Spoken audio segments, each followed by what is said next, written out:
This is welcome to the broadcast. Today is Saturday, July 22nd, 2023. It's an honor and a pleasure to be here with all of you this evening. So, of course, the title of the broadcast is Mixed Blacks Who Claim Full Blackness Are Supremacists. Now, this is actually the title of an article I'm going to read. So shout out to the lady. I've interviewed her, had a discussion with her on this platform prior, and I've consulted with her, kind of behind the scenes, talked to her about this, and we actually reviewed this article, me and her both, like a month ago or so.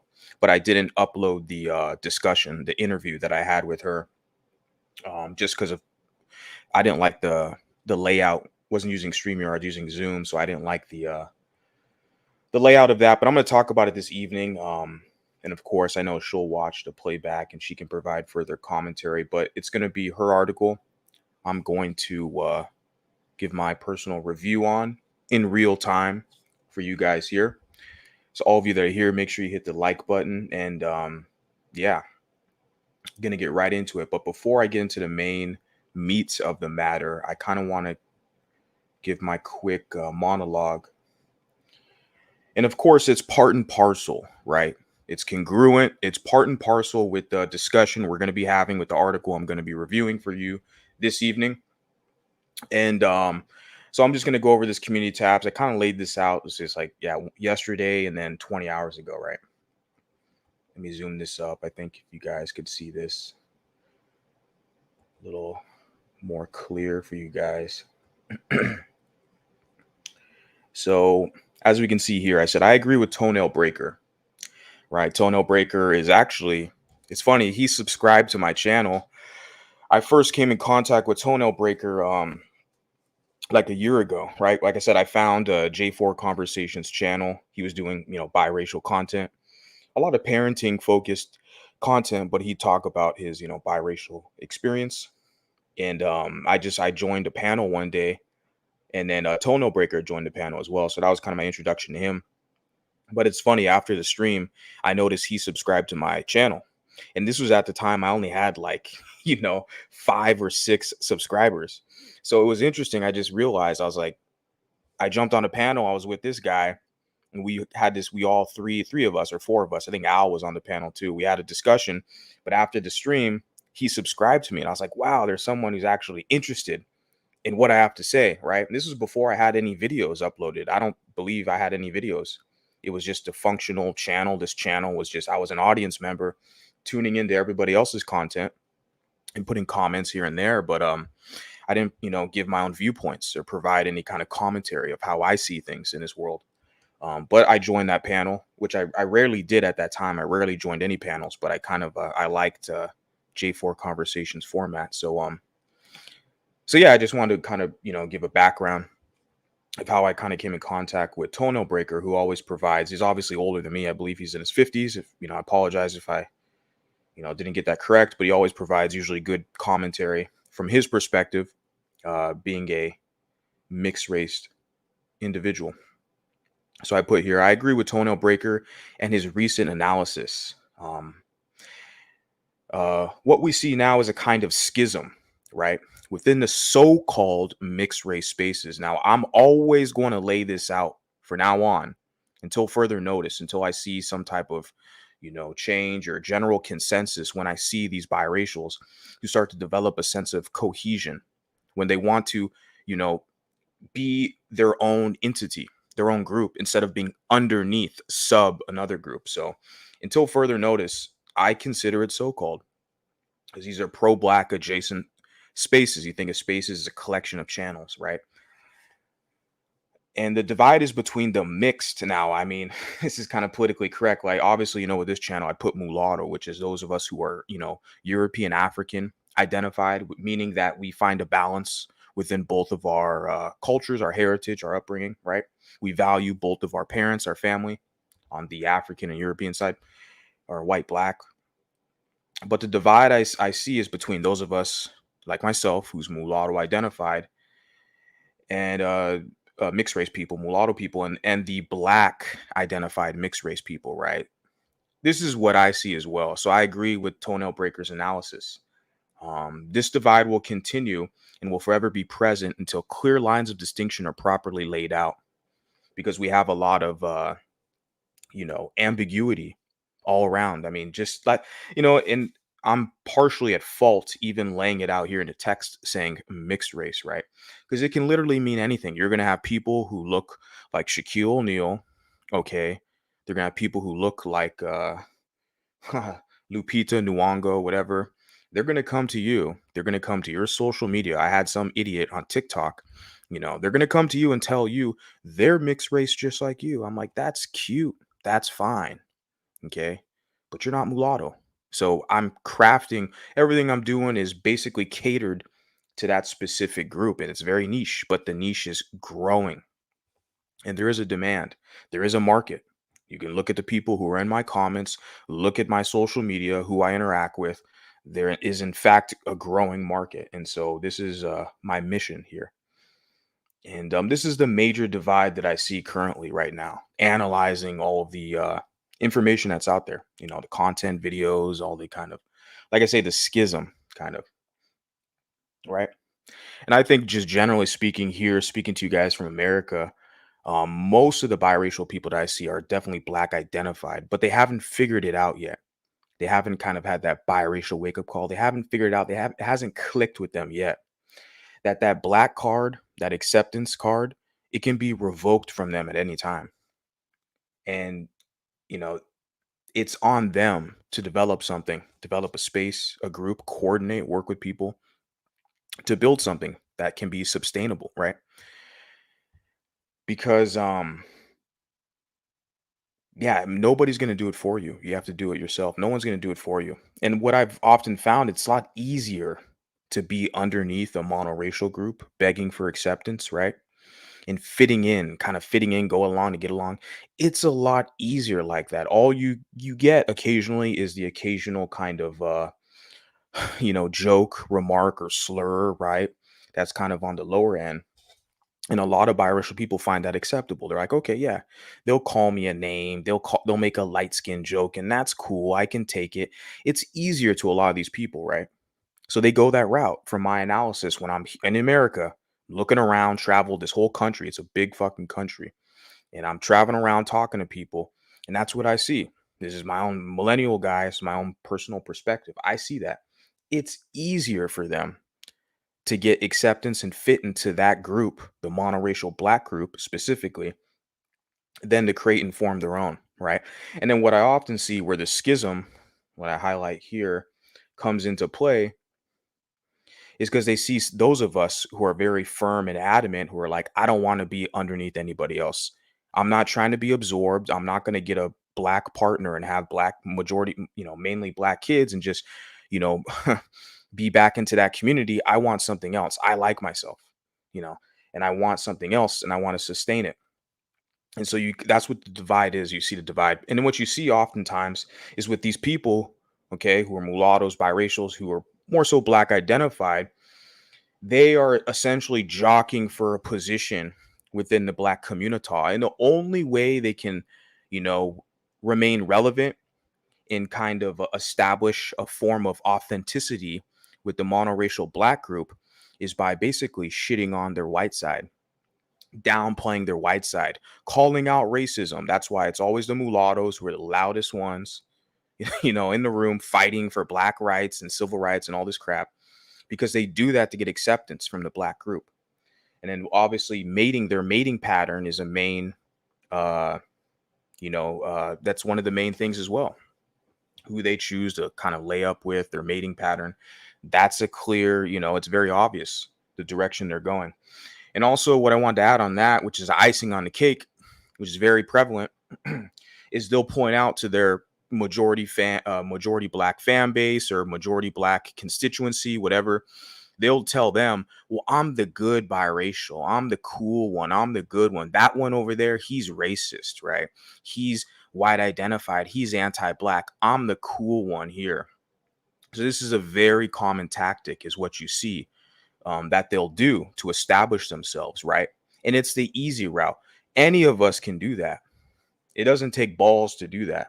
to laugh or to mock white people or to slander some other biracial in front of a bunch of black people and tell them, well, I'm the good one. See, I'm the charitable one. I was pro black, I've been to Africa and donated to orphanages, and I'm, do community work, I've been in parades, Martin Luther King Jr. parades, and I do good work in the community for black people, right? I support black businesses. And my baby mama's black. See, I'm the good one. See, but that guy over there, he's the bad, he's the racist one. So this is what you see, and you're going to continue to see it. You're going to continue to see it. It's not just happening right now. You're going to see it more so in the future, okay? Because it's easier to do that. It's easier to do that. That's what I'm saying. There's going to be more on this in the future, guys, not only from those type of tactics, but people like me as a observer, detractor, commentator, analyzing this. And of course, my thoughts are going to be taking note of all this. Let me get into this, and then before I jump into everything, shout out to all the people in the chat. Respect to you. So I did this, I wrote this like 20 hours ago. As I discussed previously on my last broadcast, which was a pretty long broadcast. I apologize. I was kind of, it was late. I got off work. I was like, let me put something up. A little more prepared now, but I'm not going to be here all night. But respect to you guys listening. As I discussed on my last broadcast, one major obstacle that mulatto people who are looking to develop a sense of group cohesion with each other will face is pro-black infringement.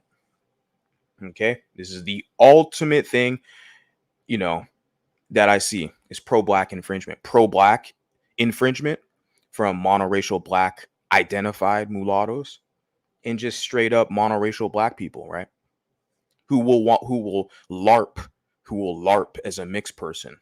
Or they'll just be mixed on the internet, but they're culturally black. You're raised black. Okay, yeah, you're a black person. I get it. You acknowledge that you're mixed, but you're a black person, I mean, you're pro-black. Okay, you cry about racism all day. You're a black person. So when you come to someone like me, I'm looking at you like, yeah, this is pro-black infringement. Okay, because I didn't ask for your advice. And if you don't like my channel, go to another channel and whine and cry. This is not the channel for you, because I will hurt your feelings. Okay, we hold people accountable over here. We hold black people accountable. We hold white people accountable. And you bet your bottom dollar, we're going to hold these mulattoes accountable as well. So continuing on, it says, one of the more prevalent tactics black extremists display is trickery. A very obvious trick that many of them use is to say, quote, I'm mixed. And they're literally meaning admixture, right? They're negative 3% European blood. So now they're an MGM, right? Or MGM. Both of those terms are extremely fluid, meaning you can kind of jump in and jump out. Doesn't mean anything. And it doesn't mean anything at the end of the day. Too ambiguous, right? It's open to interpretation. They can change the meaning of it at any time to fit their pro-black agenda. So the whole purpose is to muddy the waters, right? And I coined that from the Ant Report. Shout out to the Ant Report, because he wrote a post I shared on my timeline as well, where he basically stated that as well, with some of the fluid, more ambiguous terms that you see people use, where it's like the whole purpose is to confuse people. So you don't know what the hell you're talking about. Like, I've noticed that from a year ago, discovering these spaces where other mixed race people navigate, right? And I'm thinking to myself, what the fuck is a golden person? Everybody, I mean, majority of people in South America have brown skin, Middle East brown skin, most of Asia, South Asia, people have brown skin all over the planet. What's a golden person? Okay. And they do that on purpose. Okay. So you can serve a pro-black agenda. They can alter the definition to fit their liking at any time. It is even worse when you have these random internet characters who refuse to cam up and show their true authentic self in public. That's the saddest part of all.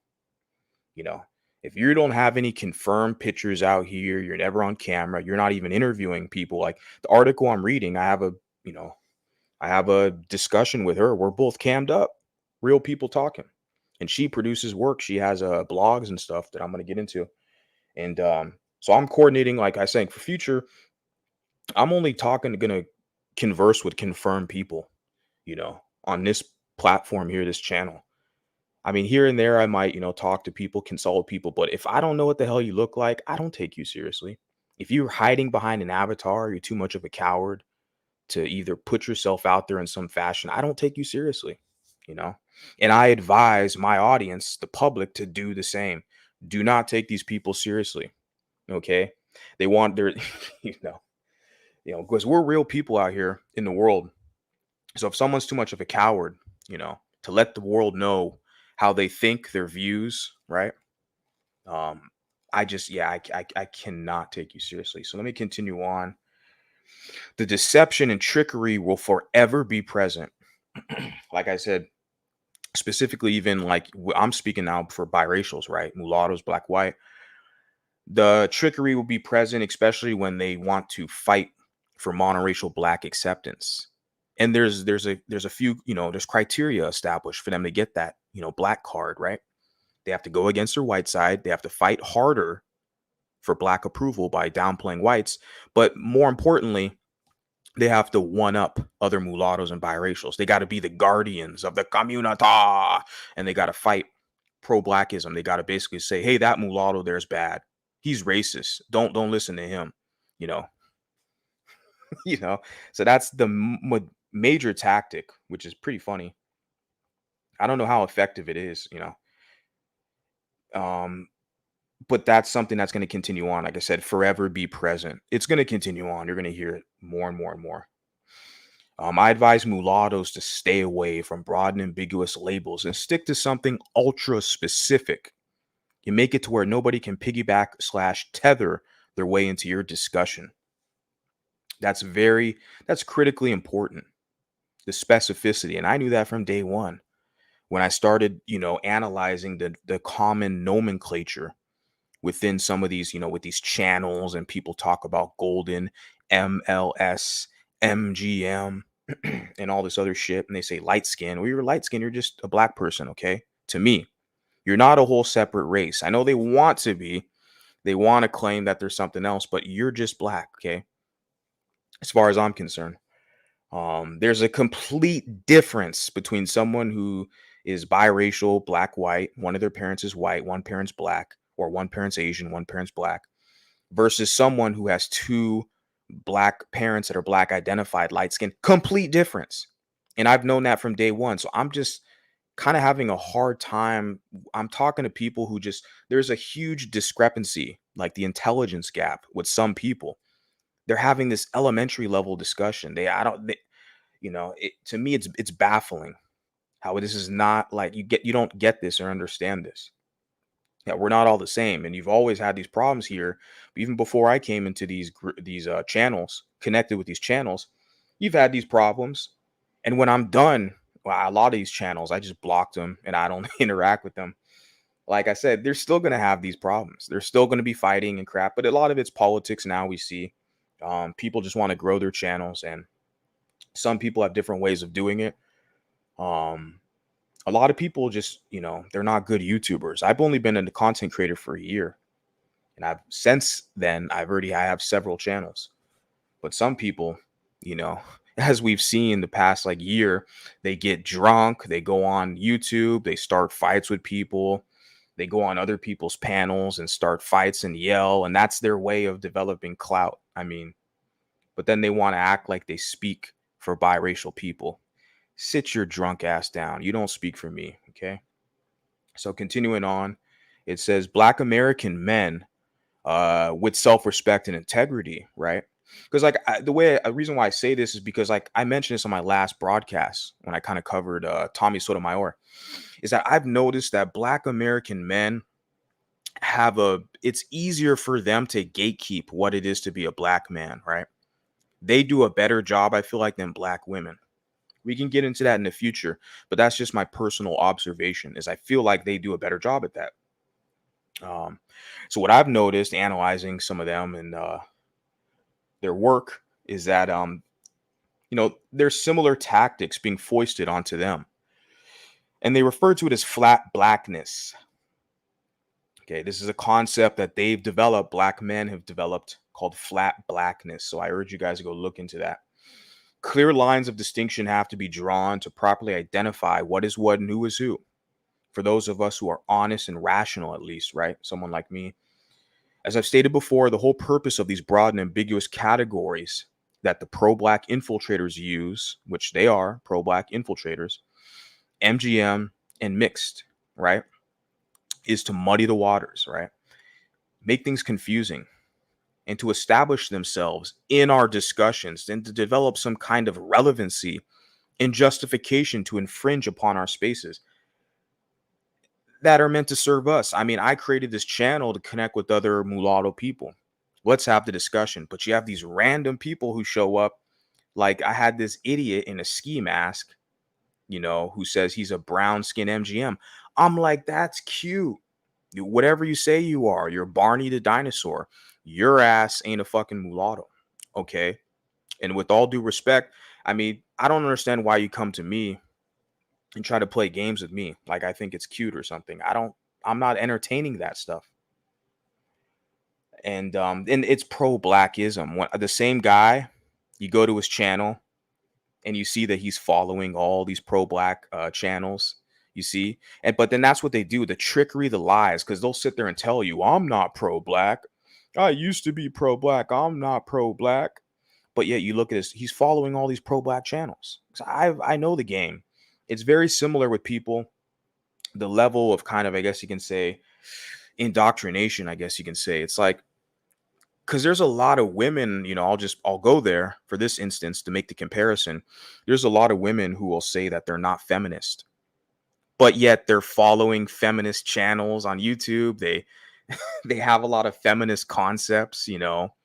They, at any opportunity they get, they say something's misogyny when it has nothing to do with misogyny. Misogyny is the hatred of women. So if there's women who will pull that crap, right? I'm not saying all, like I said, I'm being careful here, being specific, but there's women who will literally, you have a disagreement with them, some, and then they'll tell you you're misogynist. Like, what the hell is it? That's feminism. It seems like, I know it is. It's feminism, but then they'll tell you they're not a feminist, right? I'm like, well, wait a second. Like, you're following the Woman Sphere channel. You listen to the Woman Sphere channel, but you have the nerve to say you're not a feminist. Okay, yeah. So it's the same thing with a lot of pro-blacks. They'll play that trickery with you. They'll follow pro-black channels. They'll come to you and be like, I'm not pro-black, but they want to like monitor your speech. I'm in America. I'm in America, man. I'm an American. So it's like this whole concept of, censoring speech is foreign to me. That's why there was this pussy up in Canada. I had to tell him to kick rocks because the whole freedom of speech concept, it doesn't apply to him. They're in a heavily censored state, country, nation where they censor speech, right? They don't have freedom of speech. I'm like, look, this is a very important concept here in the States. Just like we have the 1A and then we have the 2A. These are things here that this is what we stand by here in this country of America that I'm speaking to you from. So some of these other people, even people that are born in America, like this MGM character with the ski mask guy, where he was trying to tell me, you shouldn't say that or say this or that. I'm like, I don't give a fuck, go to another channel, go back to the pro-black channels. This is not a pro-black channel right here. Mulatto Vanguard. Mulatto Vanguard channel is not a pro-black channel. The Mulatto Vanguard channel is not an anti-black channel.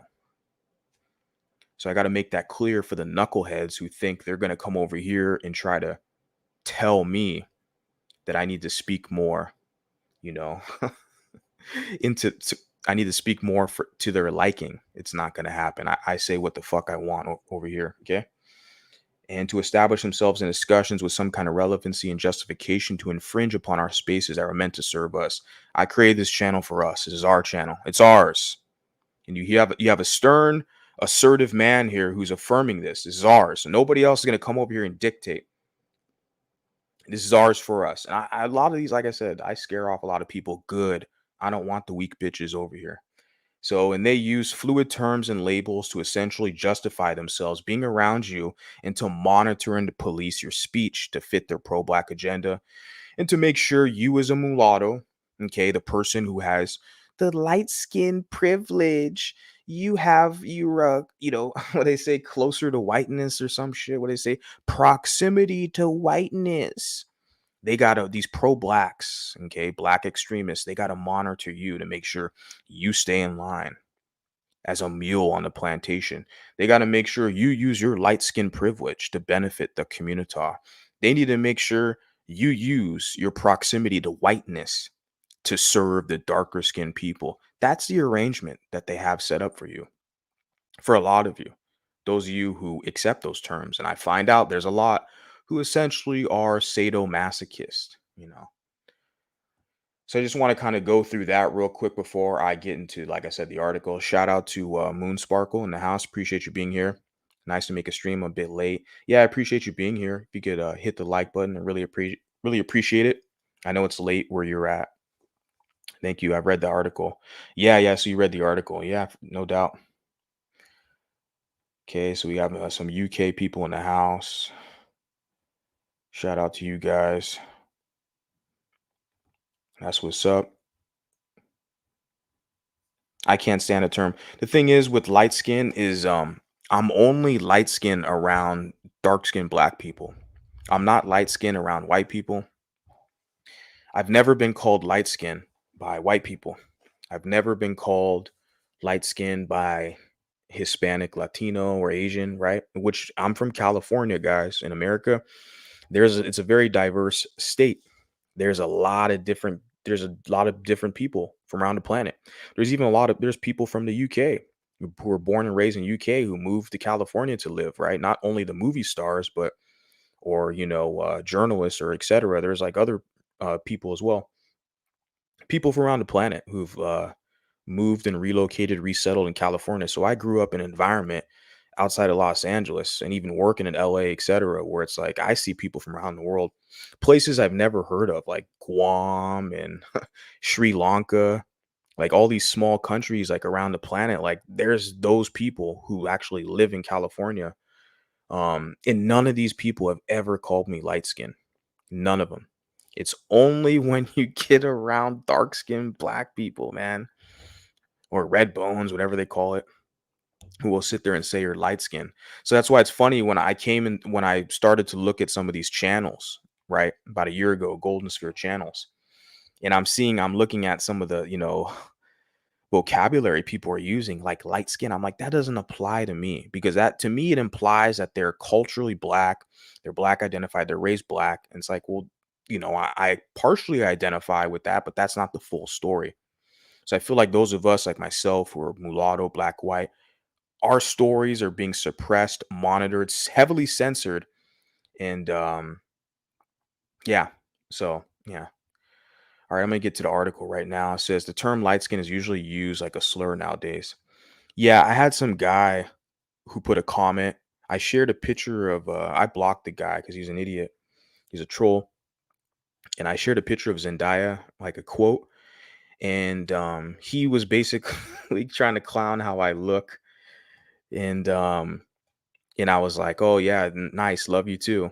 And then he put a comment. He said, "You're acting light skin," or he said something like typical, "You're acting light skin." So it was like a slur, like you said. He was trying to make it seem like a slur, like I was weaker.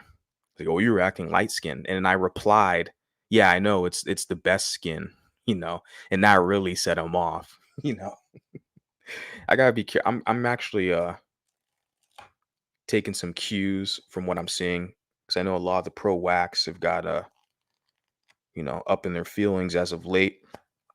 So I could be a little feistier, but I'm actually going to be more reserved right now in this stream. But yeah, it was funny. This cat, I ended up just blocking him. But yeah, he used it like a slur, like I was light skinned. I'm like, I'm only light skinned around you dark people, like.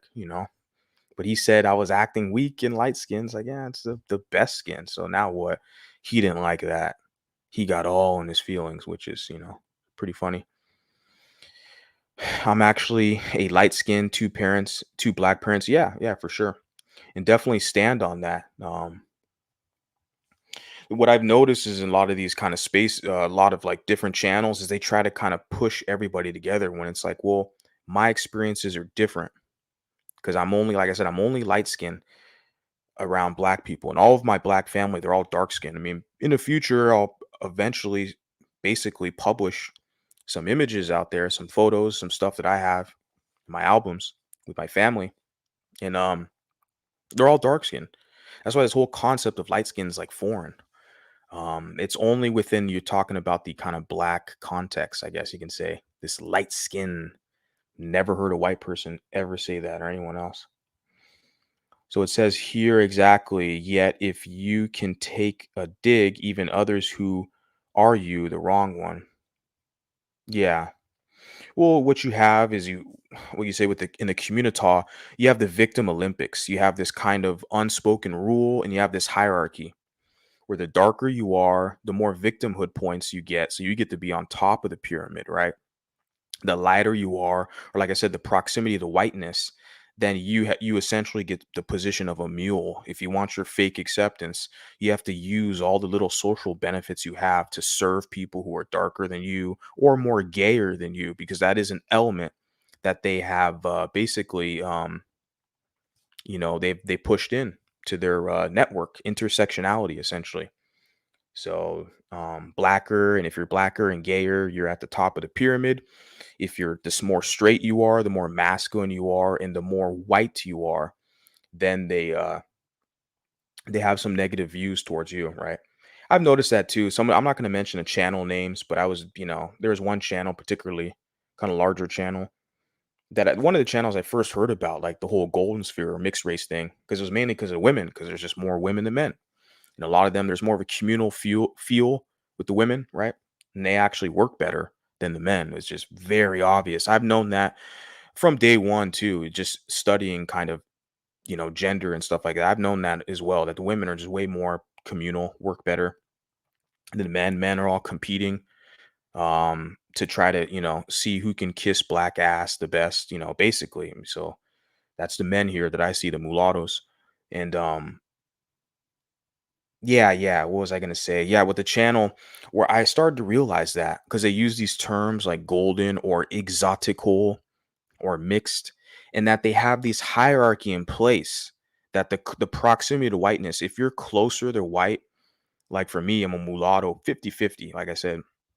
So they tend to have it's acceptable to be against like white people in a lot of and especially in black society, and they justify it because the proud victim mindset, right?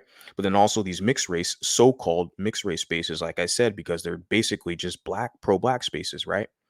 And they're trying to sort out their grievances within black society, right? They want better treatment and all that, which is good. I encourage them to have those discussions, but I'm doing something different. I'm an independent person trying to develop an independent community that can function, that we don't need to solve our grievances. We don't, in a sense that we don't need to beg for permission, right? That we can develop our own trade relations. So I'll get into that more in the future. Yeah, but the whole thing was is that the fact is if you're like half white, then they tend to you know, have something against you.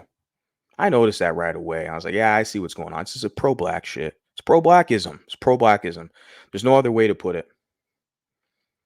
Um, yeah, shout out to you guys in the chat. Respect to the chat. Jen basically summed it up in one of her lines.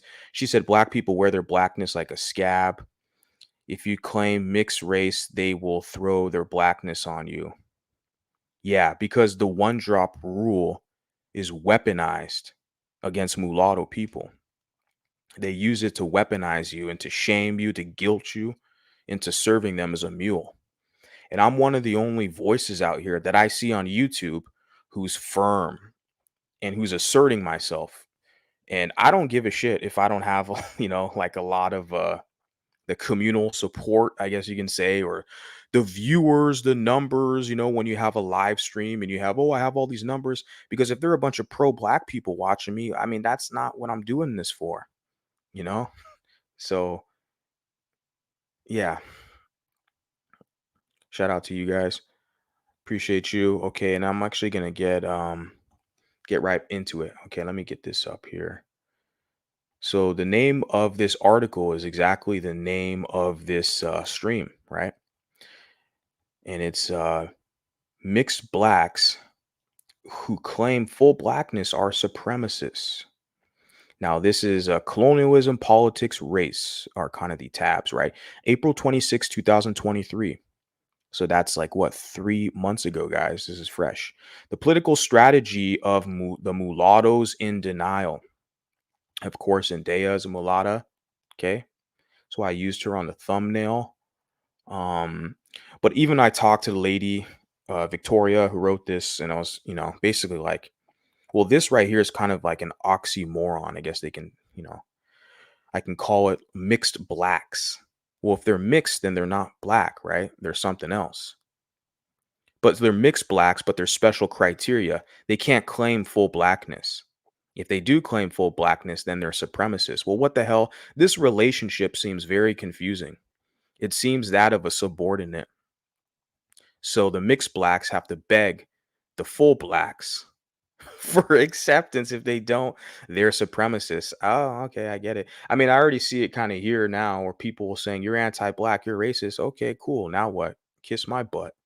I don't know you shit. I mean, if this is not the channel for you, it's what it seems like. If it's not the channel for you, go find another store. Go to another channel.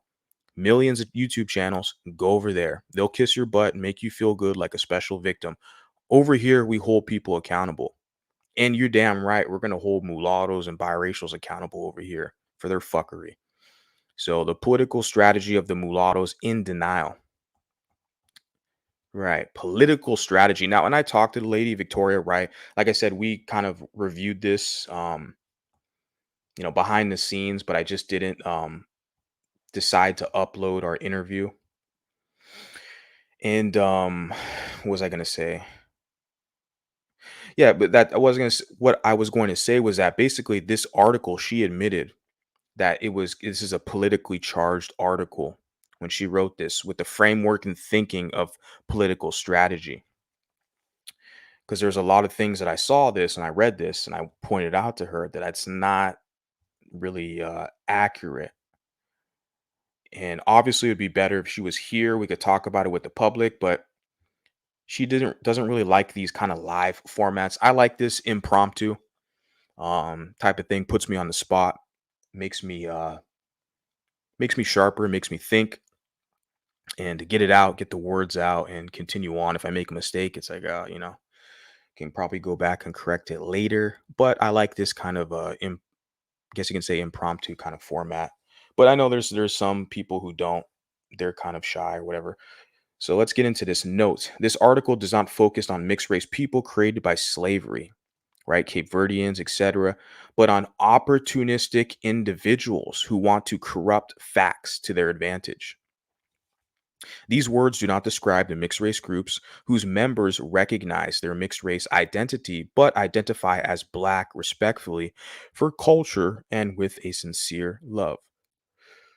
Hmm. Opportunistic individuals. Interesting. Slavery was the root of a racial quantification in both North and Latinized America. If the Latin colonizers acknowledged the racial fluidity of their enslaved populations, they created them, but them and put them in boxes and used to favor a system of hierarchy based upon colonialism and racial admixture. Therefore, the mixed population, though despised by the white group, is that mixed race population despised by the Black group? Because here in North America, in the United States of America, many of us will say yes. That's why we're having these discussions today, 2023. This isn't the 1960s. This isn't the 1700s, colonial era. This isn't the 1500s, 2023. So it's very common to hear people say, well, the mixed race population, they're despised by the white group, but they're leaving out another part of the equation. The mixed race populations we see here in America, United States of America, where I am speaking to you from, a lot of these people, this population is despised by the Black group. That's why we have alternative media popping up all over the place to tell our stories. And I know a lot of people get their feelings hurt. That's fine. And this is what the part that people often leave out. They only want to tell it from one lens. Well, we're Black. We'll always accept you, but you can't claim full Blackness. If you do claim full Blackness for your own little political, advantage, you're a supremacist. It's the political strategy of the mulattoes in denial. So continuing on, was formed in order to become allies to the white, both Latin and Anglo-Saxon powers, superpowers at the expense of the crushed black groups, right? The latter were placed into the process of standardization of blackness. Their African specificities were destroyed, and the individual's sole identity was tied to the slave trade only. Later, they would become the blacks and the symbol of undesirability. Very interesting. When it comes to the identity today, the main issue has to do with the mere definition of blackness. The concept is not only racist and a colonial creation, but it does not have anything to do with African ancestry and ambiguous blackness at all. Blackness is synonymous with undesirability, social isolation, rejection, evil, the bottom, and darkness. Now, this is very deep and this is sad, to be honest with you, to have this mindset. And for me, like I'm saying, when I traveled to Ghana, it was probably one of the best experiences in my life. And that was a few years ago, but I always talk about it because the Ghanaian government had massive promotion. They called it the year of return. And I went there, and there's a lot of celebrities, a lot of African American people, people of black descent. Even in the UK, they traveled to Ghana that year and to explore the country. And I'd recommend it to everybody. The level of hospitality and friendliness, and just the pride of the people. They have a culture. They know who they are. There was colonialism that was there, but it didn't last long forever. Some people would disagree, say there's still kind of some remnants of it.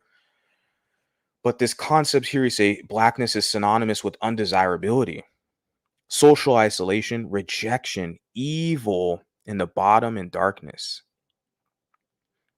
I'm just looking at this like there's, I'm trying to find the words to describe, but it's like, you know, it seems very sad that someone would describe it like that.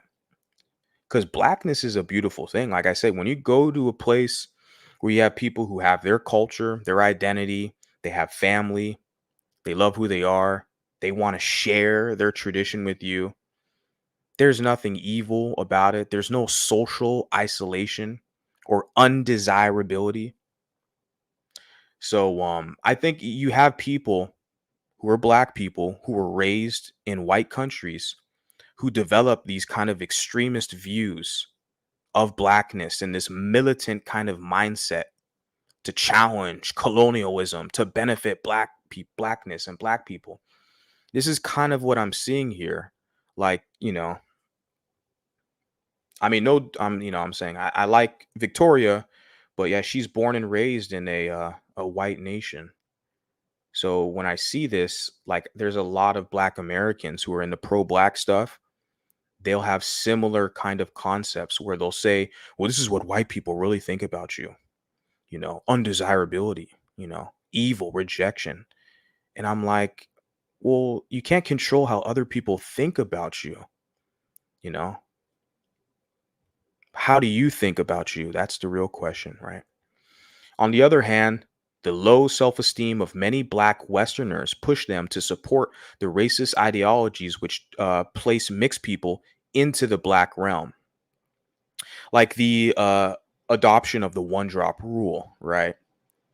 Black Americans, because we've already demonstrated this plenty of times. Even through my own social media experimentation, Black Americans are the number one upholders of the one drop rule here in America today, because a lot of them, they're interracial marriages, they're basically breeding themselves out, okay? In more harsher terms to say that. And so they want to justify their actions and say, well, the child's half black, so they're still black. No, they're not. They're a biracial. It's a biracial mixed child, not a black child. And so a lot of black people have adopted in America, I'm saying, of the one drop rule, where they want to claim every person who has one drop of black blood as being black. Now, there's a political strategy. They do that because of the numbers, like I said, because their numbers are lowering because of the The women, a lot of women are deciding to not have kids. They're traveling, and a lot of the men and the women as well are getting interracial relationships. So they're having biracial, mulatto mixed kids. They're not having black kids. So they have to claim those kids as black. I think I already said that, but what am I? Something I slipped out of my mind. Yeah, so they're the ones basically that I see uphold the one drop rule. I don't see other people because it's obvious. I've had white people as recently. I remember I've had like Hispanic people tell me, what are you?" Stuff. But one of my jujitsu partners, I remember when I first met the cat. He's a white guy, jujitsu guy on the mat, and he asked me, "What am I?" He's a white man, or I guess you could say a boy, whatever. He's a couple years older than me. I think he's in the Marines. He's serving the country now in the Marines or something. But he's had a few fights. He's an MMA fighter. But whatever. We were training jujitsu when I first met the cat. It was a white man, okay, and he asked me, "What are you?" Right? Why would he ask that question if he knew what I was? Right? The level of ambiguity, right? So I don't see white people pushing that one drop rule bullshit. Like, "Oh, you look like you got a drop of black blood. What are you? Oh, you're just black. You're just. No. There's more room for white people. They're acknowledging that we have a mixed race, a biracial population in the country that's growing. Yeah, they know because they're the ones helping to create us. So I just want to finish off by saying that basically in the United States of America, 2023, I'm not talking about the 1920s or the civil rights era or slavery, like all the pro-wax want to continue to talk about. I'm talking about today, now, 2023, black people, black Americans specifically, are the major ones who are upholding the one drop rule. And they weaponize the one drop rule against mulatto people. They want to pull them in and push them out of blackness to serve them and their pro-black agenda. Okay. So it talks about the racist ideologies which place mixed people into the black realm.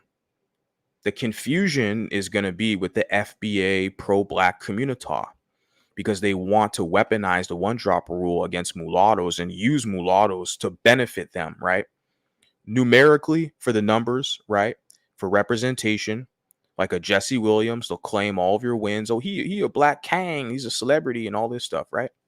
But most importantly is they want to absorb you and have access to the women. Now, this is from the men. The mate guarding strategies typically we see with the men. They'll one drop them a lot of women because they want the sexual access, right? And the men, they just want the men like a Jesse Williams or whoever, if they're not celebrities, to basically beg for acceptance, right? And you come in contact with a lot of these mulattoes. The way they get acceptance into the black group is they have to have a black partner. They have to marry into blackness, and they got to talk all biggity biggity black, right? And this is their kind of pathway into blackness. If they want to be accepted into that group, they have to be absorbed, essentially. Okay, let me continue on. But on the other hand, many unambiguous black people who wish to rightfully gatekeep their heritage find themselves trapped within a range of mulattoes in denial and non-black minorities who wish to enter the black world for political reasons. I'm thinking to myself, enter into the black world for political reasons. Where the hell is the benefit to claim black? I mean, like, I've said this before, not to Victoria personally, but I've talked to other people. I think even on this previous broadcast, I've mentioned it. Like, what the hell is the advantage? Is there monetary gain? Can you get access to like the United Negro College Fund? You can get a couple, shillings or whatever. What benefit do you get? I don't get it, man. To be honest with you, a political reason. You're dealing with a population that's decreasing in America, that the political influence is dwindling. Okay. The Chicano population, Mexican American, they're rising. The East Indian, some people call them South Asian. Okay. East Indian population is rising in tech. Other demographics, Chinese, Korean. So we can just say in Asia, broadly speaking, Asia, South America, these populations are all entering in the United States of America. And they're getting a lot more political influence. Okay. They're getting a lot more political influence. And so it's like, if you were strategic, you would try to align with them, work out a deal with them. Like, what do you get from black people We see in the highest level of politics in American society that most of these black people who are put there are fucking tokens with no real political influence or power. Number one, Ketanji Jackson. Remember when Joe Biden, um, yeah, I think I got someone here. Let's see. Uh, just gotta think something got kind of okay. Wish I had my moderators in the house. Might have to mod up some new people. So while I was talking about Ketanji Jackson literally is a political token, a political pawn. It's funny how the Biden administration, they used her to get the kind of black support, black vote, right? Even the Speaker of the House, the gay black woman, Kareem Jean Pierre, right? They used her. And Simone Sanders, right? They used her. She's another lackey for Joe Biden. So they have these political pawns. And that's what you see at the highest level. Kamala Harris, who's not even black. She's a multiracial woman. She's her father was mulatto Jamaican, and then her mom is Indian. Multiracial woman, but they used her as a pawn, right? Oh, this is a black queen.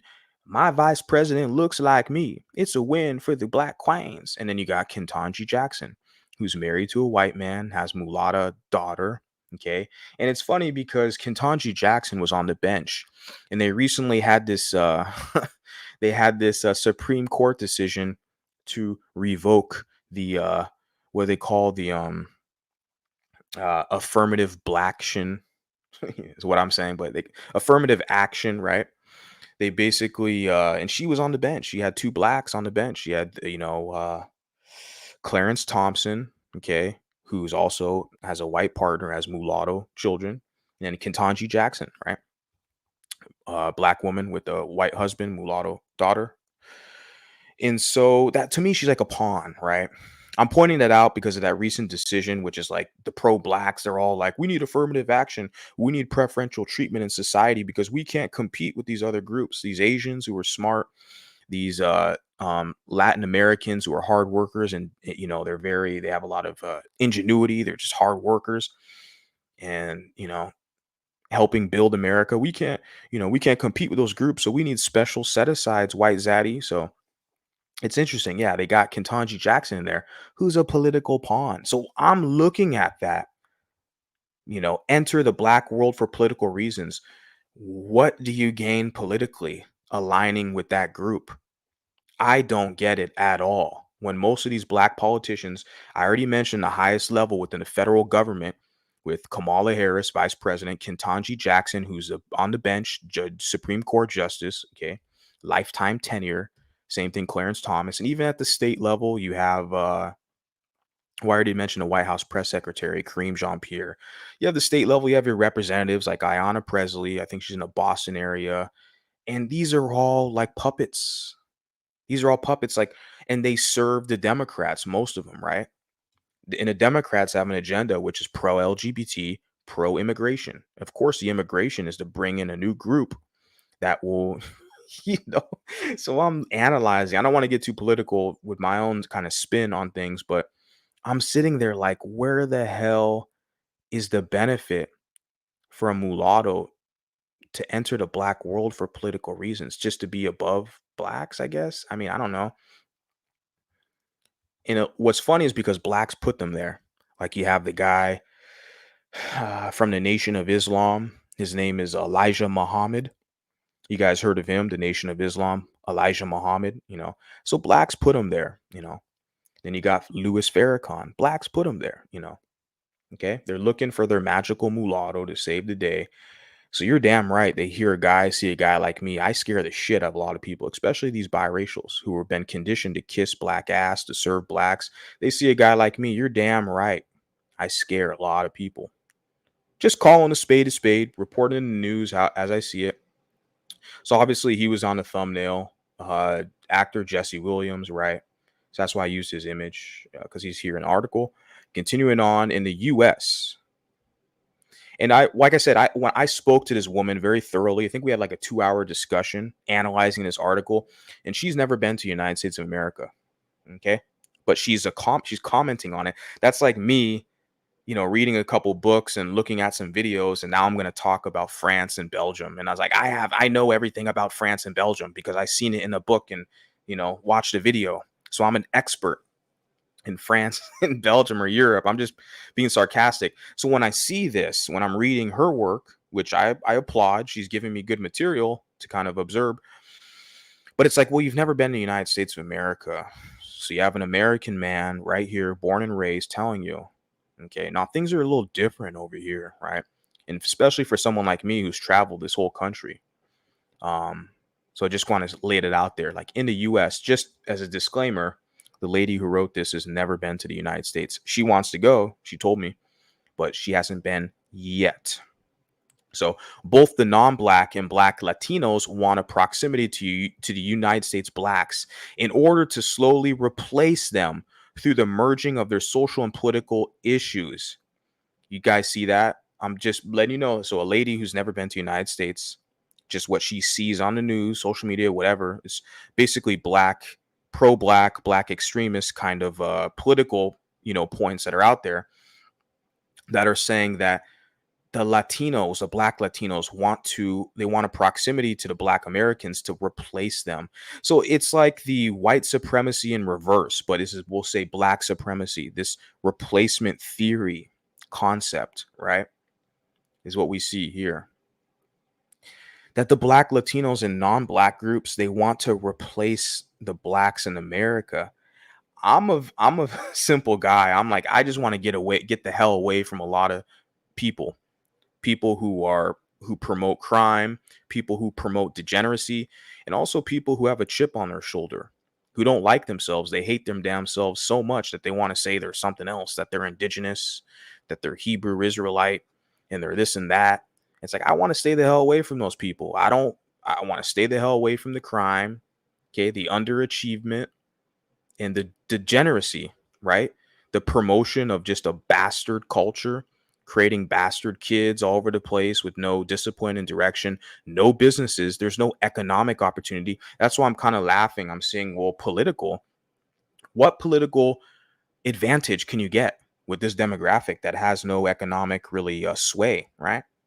Where's the advantages? I don't see it. I'm here in America. Like I'm saying, the lady who wrote this hasn't been to America yet, but slowly replace. I just want to point that out where it's like, that's interesting.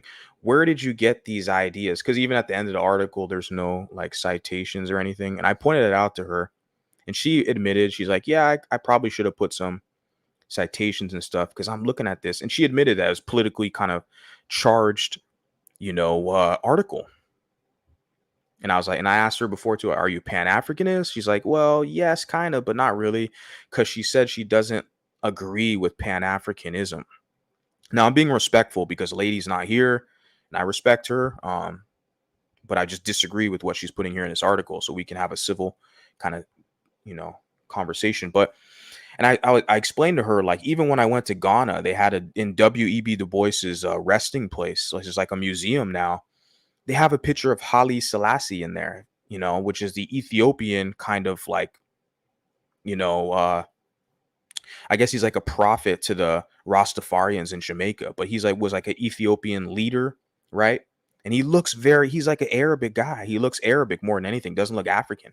But yet Pan-Africanists around the world, they hold him up highly as being a representative of them. And so when I asked the lady, are you Pan-Africanist? And she was kind of like, well, not really, because she said they don't value a lot of the Arabic black. I don't know. I'll let her explain it. I don't want to, speak for her. So let me just stop right there. But yeah, slowly replace. So that's right there is very kind of problematic if I want to use that term. But you haven't been to America. How the hell do you know that these groups want to replace black? Why? Like for someone like me, I just want to be in my own area. My goal, I envision having my own town, basically a cul-de-sac or a village per se, somewhere we can have our own, community, literally.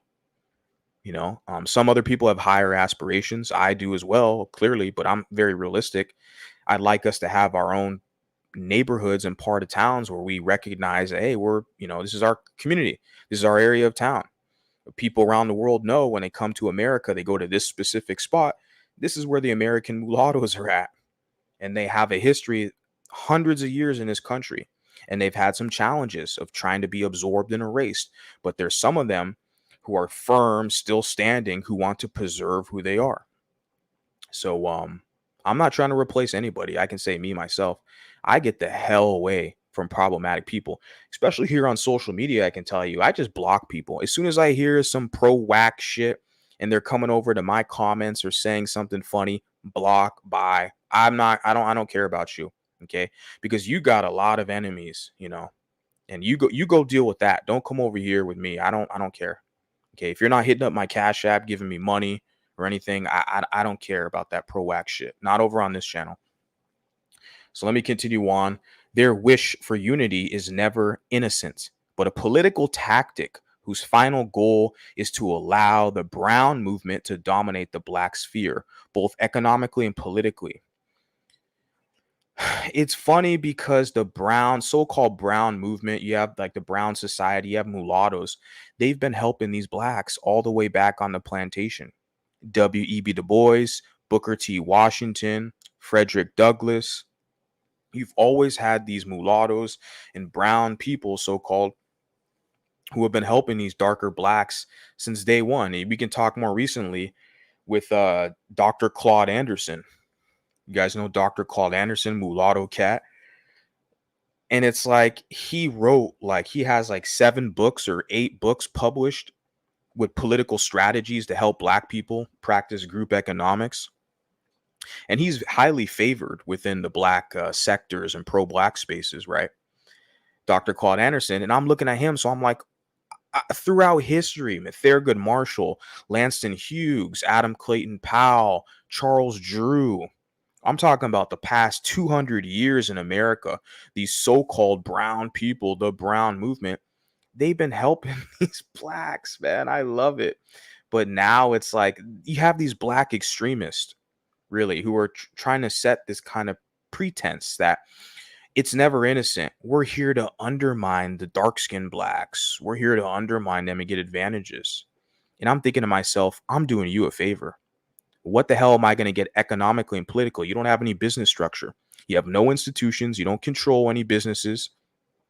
And you're not even hitting up my Cash App. What the fuck? I'm just kidding, guys. But I'm saying, like, where the hell's the benefit? If anything, I'm benefiting your ass by spending money with you, supporting you.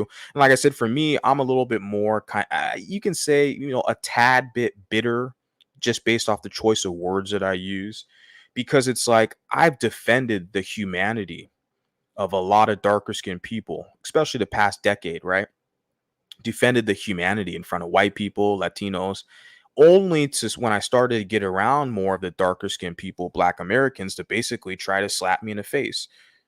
So that's kind of where you get the sense of little bitterness, I guess you can say, that I have, and the choice of words I use. Because you're like, you spent a decade or more defending them when I didn't have to do that shit. I didn't have to defend. I enjoy going to some of their businesses and buying and supporting them if it's a good business. I told that, I commented that on another channel this past week, where they had this discussion about supporting black businesses. And I was like, yeah, you know what? I actually like supporting. There's good ones, especially in California. You go to Southern Cafe in Oakland, or Redstone Firearms in Burbank with Jonathan Suleiman. There's a lot of good black businesses. If they have exceptional customer service, I want to support them for sure. Because I do like smaller businesses, but also mom and pop, and just the customer service, man. If you treat me good, you respect my dollar, I want to go back. I don't care what color t-shirt you have on. The fact that you're black and we kind of share the ancestry, that's pretty cool too. So that motivates me. But like I'm saying, like the political and economic strategy, I just don't see it. When most the politicians are pawns serving Democrats and LGBT and liberals, then economically it's basically destitute. You're underperforming every other group. Every other group spends money with their own. They have more businesses than you. And the ones you have guys like me. I'm not obligated to support you. Like I said, I've been defending your humanity, supporting you. I'm doing you a fucking favor. So now I need a return. Because the fake ass acceptance and, well, the police gonna see you with black when they pull you over, so you still black, so you gotta kiss my black ass. That's not gonna work anymore, especially with guys like me. And I'm just one cat out here with the microphone, internet connection, and a YouTube account. You're gonna have a lot more, especially once they start to review this material. It's gonna click with them. They're gonna wake up and realize you're right. What am I getting in return? I try to tell mulattoes this. You need to renegotiate your position with them. You need to get something in return that's tangible, not this fake acceptance crap where they make you feel good today, but because you're accepted, you're a part of the group. But if you disagree with them because you vote Republican and not Democrat, the next day, then they want to outgroup you and say you're racist. If any black ever calls you a racist as a mulatto person, they're letting you know you're not a part of their group. If any black ever opens up their mouth and tells you you're anti-black or that you're racist, they're letting you know you're not a part of their group. It's on you to figure it out. And I'm seeing a lot of people, a lot of mulattoes, they haven't had their wake up call yet. Only a matter of time. Environment has changed. Continuing on, if the African and indigenous unity can happen in South America, it cannot come to fruition in the US as both minorities compete with one another for capitalistic advancements. We're in a capitalistic society, a highly competitive society. Everybody's competing, baby. Everybody out here is competing for that almighty dollar. Everyone's competing, you know. In Western Europe, where the Black African communities mostly failed to create any valid structures except for the Black Brits, Black Belgians, where she's a part of, that's her group, Black Germans, and Black Dutch, both the white and Black North Africans, especially in France, want to be embraced by the Black African group through a form of political union for fear of being way too small as a number to carry on their political fight. Yet in reality, these supposed anti-racist North Africans who attack the white European institutions all the time come from families and societies which hate the Black African body they deem inferior. Stupid and gullible, the Black African activists have no issue finding allies among the white North Africans, seeing the latter's interest in their cases as being a source of pride. These white North Africans, and not even the black, display solidarity to their own people first. And they would never denounce their anti black foundations as a form of protection. But the European blacks fail to see it. I mean, just reading that, it just seems like a lot of confusion here. I don't know. And it's specific to her. This is more in tune with her because she's in Europe, right?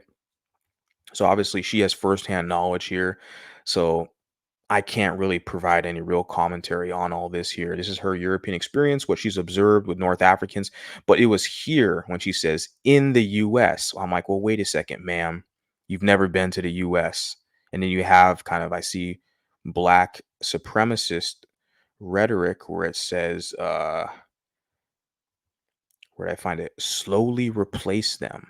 Then it's like, okay, here, this is a politically charged, you know, discussion here. So I can definitely provide my commentary. If you're going to talk about US politics, I'm the guy to come to. But in Western Europe, I don't know.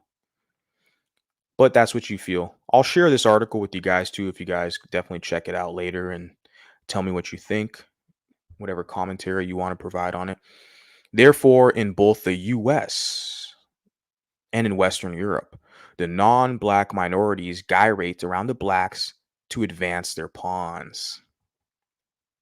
Right? I'm just really interested, like this, really interested to see how these developments came about. I have the discussion I have with her recorded, and yeah, she admitted that she was, there wasn't any citations here, but that is very politically charged because I was trying to find some sense into this. Like they got my black non-black minorities gyrate around the blacks to advance their pawns. And I'm thinking to myself, this is interesting. Like, where did you get this from? Both in the US. Where did you see this in a video? What literature? Worst, these non-black people claim the concept of blackness, the social isolation, racism, and disdain from the white group to justify their presence in black spaces. Interesting. They have to justify their presence in black spaces. And I already mentioned this earlier with my community tab. A lot of these mulattoes, right? In order to basically justify their presence in black spaces, they have to point out and pick out the other biracials who they claim to be racist, right?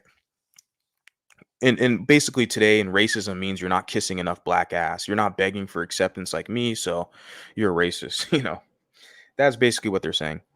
Um, so that's how these non-black groups, as you put it, how they justify their presence in black spaces. They have to go against white people, okay, their mom or their dad, right? They have to clown white people, okay? And there's, of course, you have to understand there's a negative reaction to that, you know. That doesn't go like unpunished or without repercussion, you know. It's like the cause and effect concept, right? Because you wonder why there's a lot of white people out here who have disdain for us, and people act like they've always had disdain for you. They've always have. Okay, yeah. Well, seems like a lot of blacks have always had disdain for us as well. You look in Africa, how they've treated the albino people, chopping off limbs and stuff. So it seems like the black people in Africa, they have a history, but nobody wants to talk about that, baby. Nobody wants to talk about that.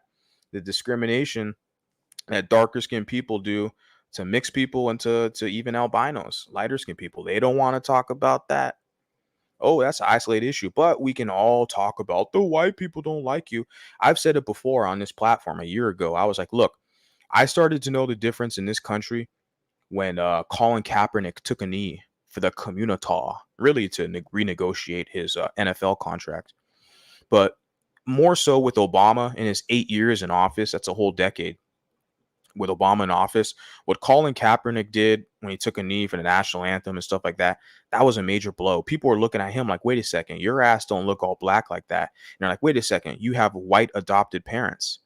There's been a lot of resentment towards people like me who look like me, mulatto people, because of the actions of people like high profile people like Jesse Williams. We can say, let me zoom up, when he did that BET speech talking about police brutality, but even Colin Kaepernick. So there's a negative, cause and effect that comes into play here when you have these mulattoes who are high profile, basically, being little foot soldiers for the communitaw, trying to talk crap about their white parent and the white people. And I'm not a multimillionaire like Jesse Williams or Colin Kaepernick. So these guys, they live in, I live in a good community now, but these guys are even living even better, mansions, whatever, nice cars. They have exclusive gyms, exclusive grocery stores. Everything's exclusive. So they're living good. Okay. But your average everyday guy or gal who's out here working, they have to navigate in society, go to school or work or whatever. A lot of us, we're going to catch a lot of hell from white people because of the actions of him. And we're just going to catch hell from black people because they're jealous, because they wish they looked like the dark-skinned men wish they looked like him because they'd have privileges. And then the dark-skinned women wish they looked like her because they have privileges. Right? I'm just calling a spade a spade. So we're going to catch hell from blacks regardless, because they're going to get dark-skinned. They're going to get jealous. Right? Jealous of us because they wish they would look like us. But then the white people too, because the white people see that and they're like, well, wait a second. You got a white mom who you love, right? But then you want to walk around and say you're a black woman and you want to talk about social justice and all this crap and kind of alter the American way of life here to fit some pro-black agenda. Like, it doesn't make sense. So we, cause and effect, cause and effect. So when I see this here, these non-black people claim the concept of blackness, so social isolation, racism, disdain from the white group to justify their presence. They have to go against whites to get acceptance in a black group, right? That's what I see with these mulattoes that I've been analyzing. More so than a year. It's just only been a year that I've been letting the world hear my voice, letting people know that, yeah, I'm here. I'm a real guy here. Okay. I'm not some coward hiding behind an avatar. I mean, listening to me now, yeah, you see an avatar on the screen, but you all know what I look like if you're over on my page. I'm not like one of these other pussies out here, like, you know. But continuing on, it says when called out on the approach, the Latinized groups used a Latin dad card, claiming not to see colors for raised in countries where races, quote, come together. The Black Latinos in the US are totally aware of the fact that their category belongs to the Latin one, and that no Black American should take them under their wings for belonging to two separate ethnic groups which are distinct. Now, I pointed this out to her. Basically, I was talking to her, telling her, like, look, the thing is, and I mentioned this on my previous broadcast, I think there is a connection with like Dominican Republicans and their kind of relationship with Black Americans and mulatto Americans, someone like myself, biracial, if you want to say, in Black Americans, right? I think there is there's a connection there. I haven't consulted any Dominican Republicans yet. I mean, I plan to do that over time. But there's a connection there because they want to weaponize the Black population in America, want to weaponize the one drop rule against us to in group and out group us, right? And so the thing is, what she puts here, they have the dual allegiance. She says dual allegiance, that they belong to two separate ethnic groups, which are distinct.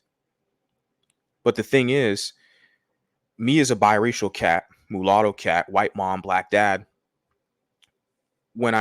if I'm around them, like I said, and then I vote Republican or I don't agree with their little victim mindset, they'll be like, oh, it's because you ain't black like me. You don't get the same racism as me. Oh, because you mix, so you ain't black like me. So they outgroup you. I'm like, okay, cool, that's fine.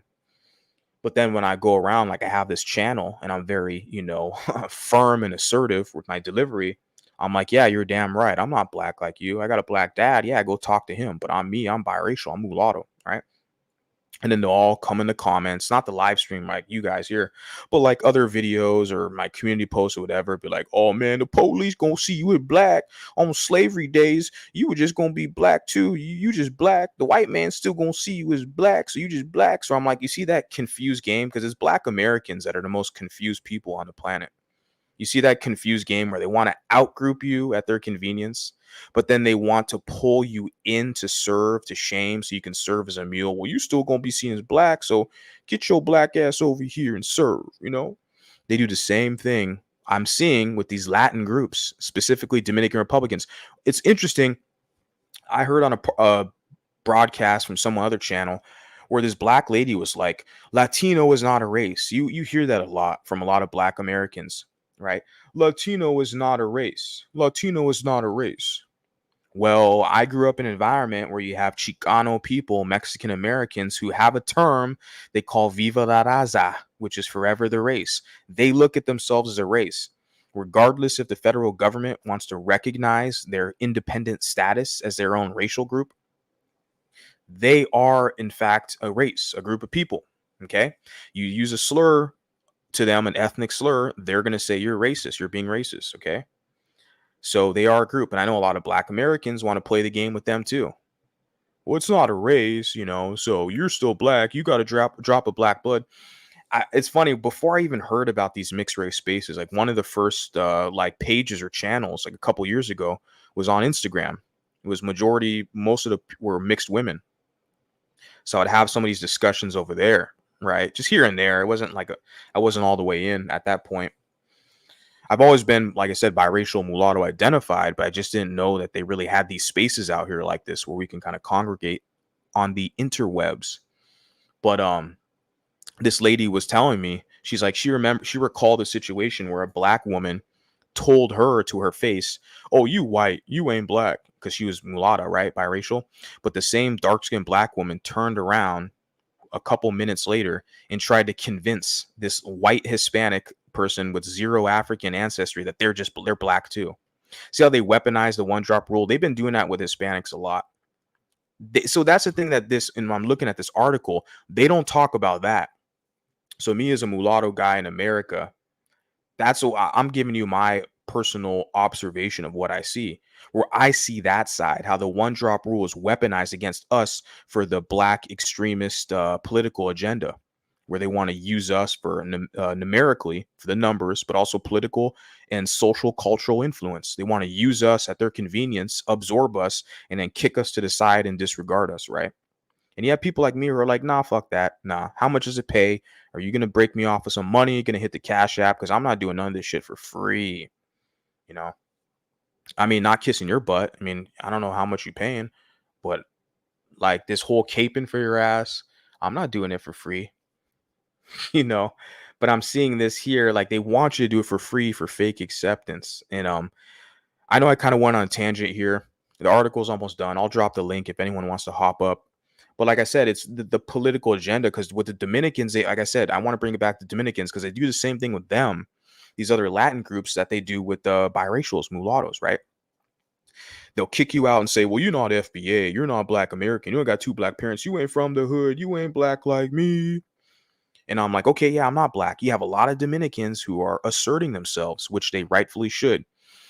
And they'll say that I'm Dominican, I'm not Black. And you know what? There's a slur that Black Americans have. Like I say, I'm being specific here. I'm not, if you're a beautiful Ghanaian person, dark skin, I don't care what color t-shirt you have on, because I love Ghanaian people, right? I always give them a plug. So I'm not talking about continental Africans. I'm not talking about African people, Black people in Europe or South America, Caribbean. I'm talking about Black Americans here, okay? So I'm being specific for all the crybabies who want to whine. And I'm not talking about all Black Americans, just specifically right now, the pro-Blacks, okay, the Black identity extremists, aka the pro-Blacks, where they have a slur they'll use for Dominicans. They'll call them Dominicoons. Now, they say that to the ones who, the Dominicans who honor their Dominican heritage, they honor their mixed race ancestry. They're proud to be Dominican. You know, they say they're Dominican above anything. They're like, well, yeah, I mean, I might look more African or something, but I have Spanish blood, I have, you know, European blood, etc. So I'm Dominican. I'm not Black like you, I'm Dominican. Black people will guilt them. I'm not saying all, but there's the Black extremists, the pro-Blacks, they will guilt them to try to pull them back into their group. And they'll use slurs. They'll say, oh, you a Dominicoon. I've seen this rhetoric on Twitter and all over the place, social media. This is a real thing. So I see a connection there with Dominican people. And then, of course, me as a biracial mulatto cat, because the same Blacks, the pro-wax, the Black extremists, they'll tell me, oh, you're confused. You know, you're a tragic mulatto. So they use the same tactics, the slurs. They're weaponizing the one drop rule against mulattoes and Latin American people. I'm talking about the Black extremists. So that's what, you know, when you're analyzing this article, there's no mention of that, how the Black extremists will weaponize the one drop rule to pull you in and out of Blackness to serve their political, pro-Black political agenda. There's no mention of that. So I got to lay that out because I'm an American man and I see that here because it talks right here in the US. Respectfully, the lady's never been to the US yet. Maybe she can. And she'll probably change her mind. You know, it's funny. I have a lady, a contact, a Black lady, a friend in Kenya. I haven't been to Kenya yet, but I've been in contact with this lady for over a year now. And this lady, this Kenyan lady, she's been to America and she wasn't pleased with what she saw, specifically with the FBA community, because she was disillusioned what she saw in the media on TV. And then she got here, she saw how many lazy people and problematic people. So it changed her mindset. But that's not just people over in like East Africa, Kenya. You'll have Nigerians who other people have similar mindset. Let me continue on. It says the Black American community, which was not bright enough in protecting their political boundaries, are not only attacked by Afro-Latin usurpers who want to be them. I don't know if they want to be them, dog. I don't know. Because Fat Joe has a couple rap songs and Takashi Snitch Nine and these little Latin rappers. I don't know if they want to be them. They might say nigga here and make some hip hop songs and all this shit. But I'm like, I don't know, man. Who wants to be Black? I mean, a lot of these cry racials, who were, socialized to be black. Yeah, for sure. And the way they get that access is they got to marry into the black group, essentially get absorbed. That's their ticket for full acceptance in the community. But you're saying here Afro-Latin usurpers. I don't know, man. I don't know. I see a lot of these people, I see a lot of people who like they don't they embrace who they are. I went to school, the university I went to, they had some Dominican people there, and that's like they'd say that right up front, like, "Oh, I'm Dominican or something," right? Puerto Rican, and you could kind of tell looking at them, but I don't feel like they're trying to hide who they are to usurp. I personally don't see it. I'm in America speaking to you from America because you put right here the Black American community, like you're observing us here. I'm adjacent to the community. There was a time where I was adjacent to the community, but now I'm basically a outside observer, and I just don't see that. I don't see that. But also by English-speaking Caribbeans, Africans, and Black Britons, the white institutions also wish to replace the Black Americans they loathe to death by the Black minorities. Yeah, it's hyper politically charged, is what we're seeing here. What I'm seeing here, and she admitted, you know. So hopefully I'll bring her up on here another time. Um, I don't know. We'll see. In this system of United States Black Great Replacement, you see that, guys. I'm telling you, because this Great Replacement, it's like, and there's no accountability when you talk with pro-blacks, Black extremists, supremacists, what my Brazilian contacts, what they call the militant Blacks. There's no accountability, right? In the system of US Great Black Replacement. That sounds like white supremacy reversed. That's why I call it Black supremacy. Great Replacement. Black people are going out of their way to divest. Black men are going out of their way to date a non-Black woman. You see all over YouTube and social media, Black men and women, they have these, gender wars, if you want to call it that, where these groups, respectfully, the men and the women, are trying to get someone, a counterpart of a different racial group. They're replacing themselves. And I'm a byproduct of that. Okay, a millennial guy, mulatto cat, and I'm analyzing this and I'm like, where the hell is the political strategy?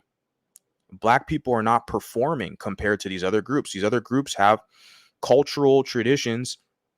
They have strong family values. Latino people, they have a work ethic. You have even the you look at Asian demographics, and their work ethic and academia, how they excel in school. I mean, I told the story plenty of times. My Filipino neighbor, when I was in high school, his dad was an architect, his mom was a nurse, and they're both from the Philippines. So he was a first generation American Filipino. And I think he has a PhD now. So he's way more academically. I'm still friends with the cat. I still have contact. But I think, yeah, he's like, he has a PhD. He's like a year or two younger than me. So it all starts at home. But the cat, yeah, he's a first generation American, Filipino American. And I remember when I was a kid, man, as in high school, like his dad would smack him, if he didn't get anything higher than a B on his report card. So that type of culture, that's enforced, the academic excellence. That's the culture. It's not a culture of sagging your pants, smoking blunts, aspiring drill rappers. Like I had this idiot, his name is Brian EBK. He came over here on my channel pushing this pro whack MGM bullshit before I had to block him. And he said he's an aspiring drill rapper. I mean, you can't perform with these other groups who want to be doctors and physicists and engineers. You cannot compete with them, with these little dancing entertainer fucking drill rappers and all this stuff. But you have these pro whacks. There's no accountability. They want to coddle them and tell them it's the white man's fault. It's the system of white supremacy's fault. That it's the Black Great Replacement, of foreign blackwashing the mulattoes also want to take advantage of the situation. Oh, really? I want to, by getting the hell away from a lot of these characters. I want to take advantage of it. I'm just sitting here laughing. Got my popcorn, got a cold drink. I'm sitting here watching it. I'm telling you, this platform is, this channel is actually, I'm just telling our story. And I take it kind of as a political, as education, but definitely political kind of social commentary, because when I see this kind of black supremacist rhetoric and I analyze it, I'm like, okay, wait a second. The days of these people openly talking about mulattoes and what the mulattoes are doing publicly without any repercussion or pushback are over. As long as I'm here and this channel is here and I see this rhetoric anywhere on Twitter or YouTube or wherever, I'm going to provide some commentary on it. So we have a voice now. We're here. I'm not a subgroup. I'm not underneath blacks. Okay. So you're going to get this heat over here. And continuing on, the mulatto identity is much more vast than one thinks and is made for several categories. One can be MGM. MGM's not mulatto. If they have both mulatto parents, then yes, they are a mulatto. But the issue with these MGMs, these pro-wax that I'm seeing on YouTube specifically, is they're black identified, there's their black culture, and they want to kiss black butt, and they want the biracials, or what they call the first generation biracial. They want them to kiss their butt and serve them. It's not fucking happening. Not over here on my channel. And I tell my audience, don't do it. If you want to do that, go over there, do it. Over here, don't do it. Don't do it. You'll get blocked immediately. It says mixed race throughout generations. Come from a mixed race people, Swahili Coast. I believe that's Victoria's kind of ethnic extraction. That's part of her heritage, partially. Biracial, quadroon, octoroon. Now, she uses another term, I believe, called hexaroon. The thing is, these terms, quadroon and octoroon, I've never heard these terms really uttered publicly in identifying someone. These are definitely archaic. People talk about mulatto as archaic. That's where you look at the definition. But I've been called mulatto. Like I said, I gave the example, and when I went to Ghana, yeah, there's a black man there, Ghanaian, who's talked about mulatto, called me mulatto. But also, I've been called a mulatto by a Filipina American woman in California after we went on a hike. We went to go get something to eat. We were within a group. We had a group of people, and then we just kind of just generally had to talk, And I told her, yeah, black and white. And then she said, oh, mulatto. And I was like, oh, yeah, interesting. I was surprised that she knew that word. I was like, yeah, you're right, mulatto. And she said, oh, it's because her mom told her what the word was. Interesting. So I've been called mulatto there, like I said, in Africa, Ghana, okay, Los Angeles, California. Just gave you an example. Another one, several years back when I was in Portland, Oregon, a white lady. We were talking for a minute, and then she kind of looked at me, gave me a glance, was like, well, you're a mulatto, right? I was like, yeah, I am. So it's funny when I hear these people who say like that word's not used. These are clearly people who are not well versed or not cultured, or they just don't travel. They just don't travel, because the word mulatto is still used in this society publicly. The only people who use it as a slur is these blacks, because they black Americans, be specific, okay, not continental Africans or Caribbean, etc. These black Americans will use mulatto as a slur to outgroup you, because they want you to serve their ass, right? So they can get all the political benefits. They can get closer to their white massa. Since you have closer proximity, they're in competition with you. Okay, I'm not saying all, but a lot of them are. And I'm the only ones calling it out.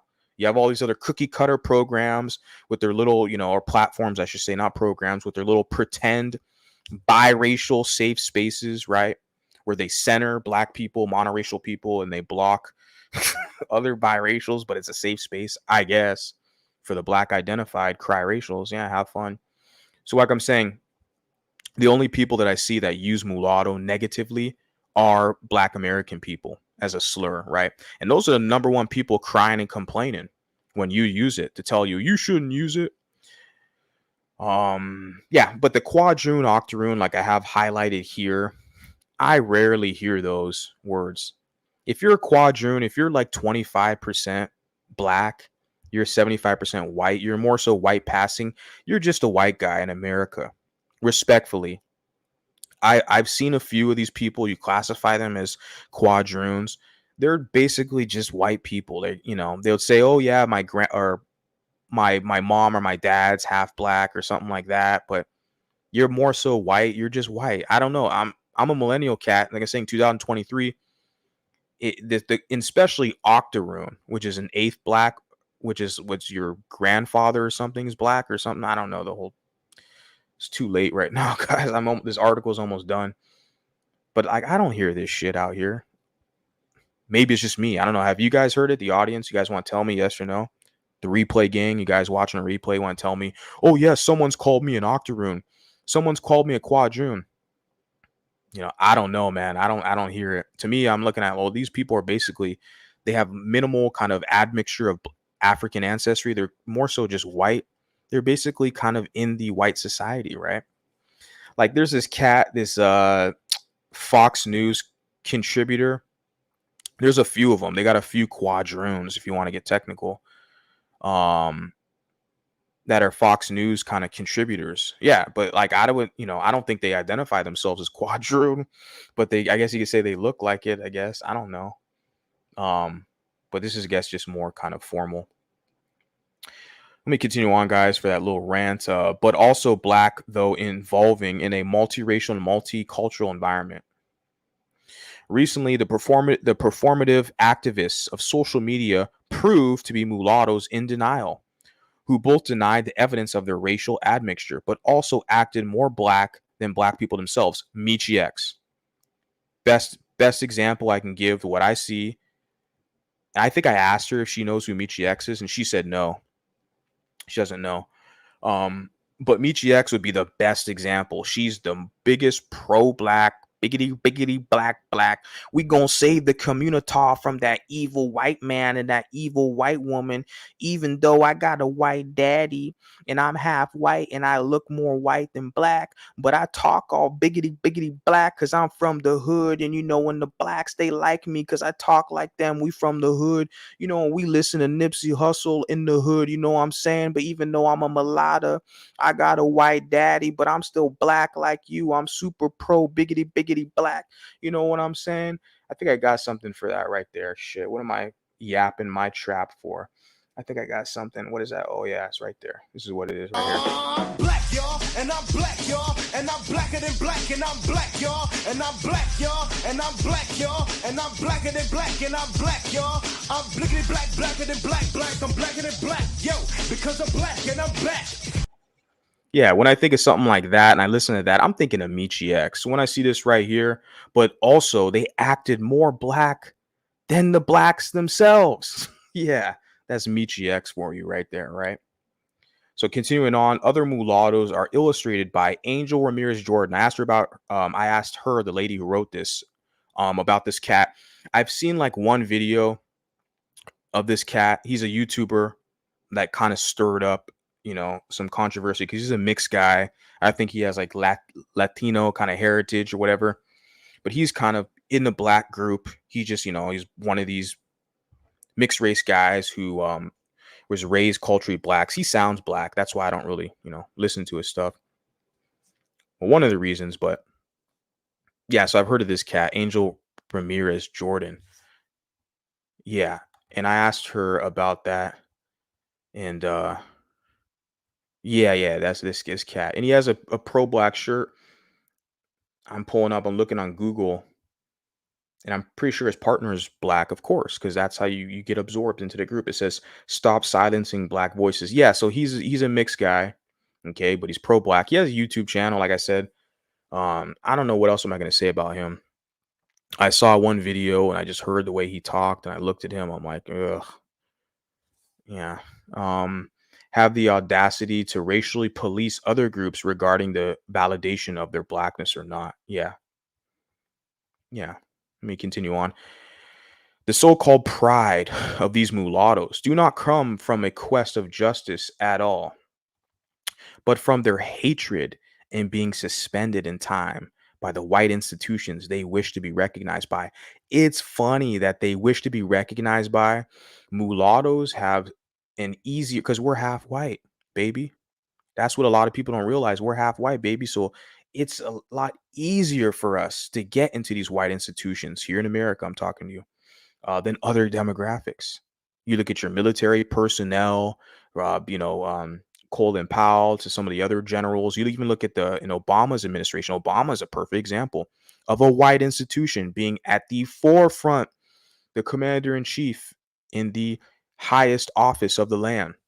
But also, who did he have? He had the cat Eric Holder. Remember Eric Holder, another mulatto cat he had on the department, the head of the Department of Justice, right? DOJ.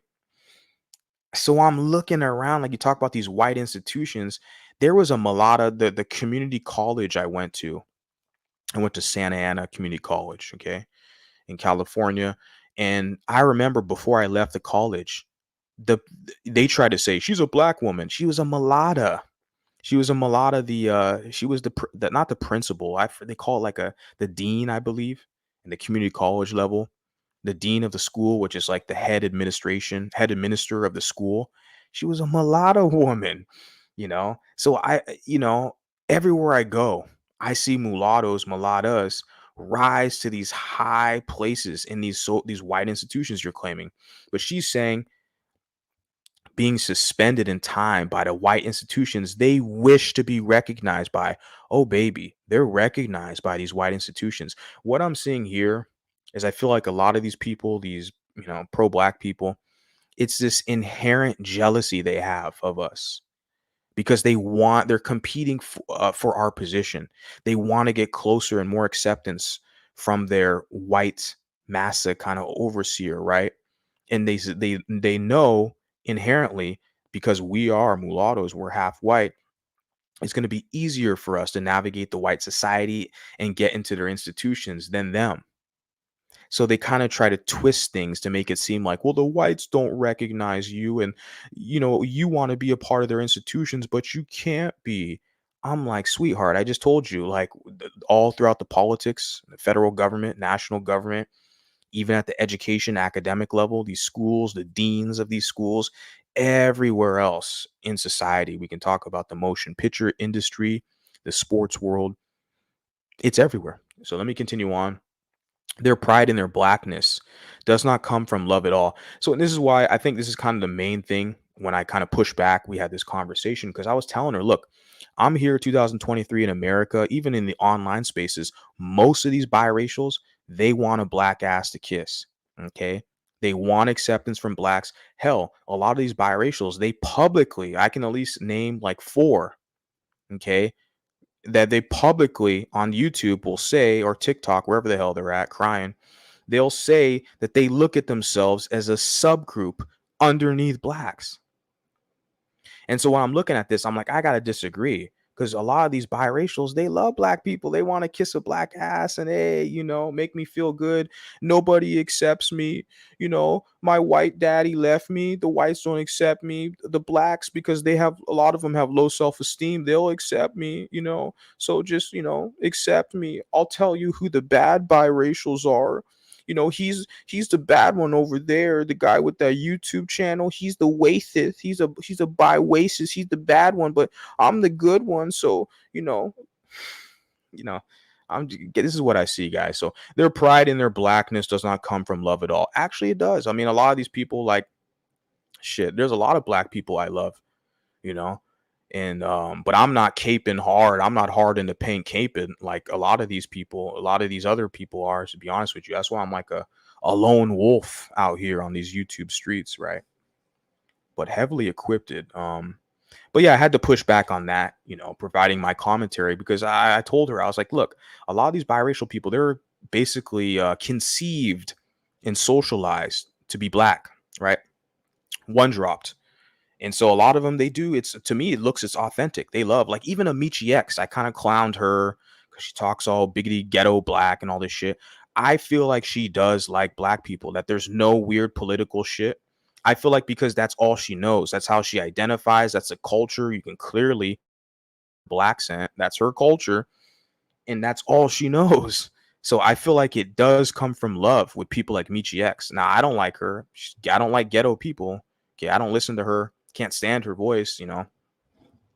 But to say that she's trying to use it for political gain or something, that it doesn't come from love at all. I had to push back when this lady mentioned this. When I read this to her, this is her article. I read this to her and I was like, look, most of these biracials I'm seeing out here, they love black people. I'm one of the that's why a lot of people, I did that video recently with that guy who's like 80% of y'all are treated better in the community than black people. All it takes is for that 1%. I'm that 1%. I scare the shit out of a lot of pro-wax, you know. They want to make sure that my voice doesn't get out there, doesn't get disseminated across the airwaves and social medias, because what's going to happen? It's going to inspire more mulattoes. They're not going to be punks anymore begging for acceptance. But like I said, before I continue on, I just want to say that yeah, a lot of it, their pride in blackness does come from love, because from family, friends, the community they grew up in. So, and like I said, this lady's never been to America. So there's a lot of holes in this article that I had to I privately pointed out to her, but publicly giving my commentary. So continuing on, these mulattoes claim blackness, for they were rejected by their white side only, not because they love its culture and history at all. And that's why I'm like, and I asked her, where's your citations for this? Have you talked to any American biracials? Because a lot of these mulattoes in America would take offense to this. I'm not taking offense. I don't give a shit. I mean, I love it when people say I'm anti-black or I'm racist, because I'm like, well, yeah, I'm not black. We're not the same.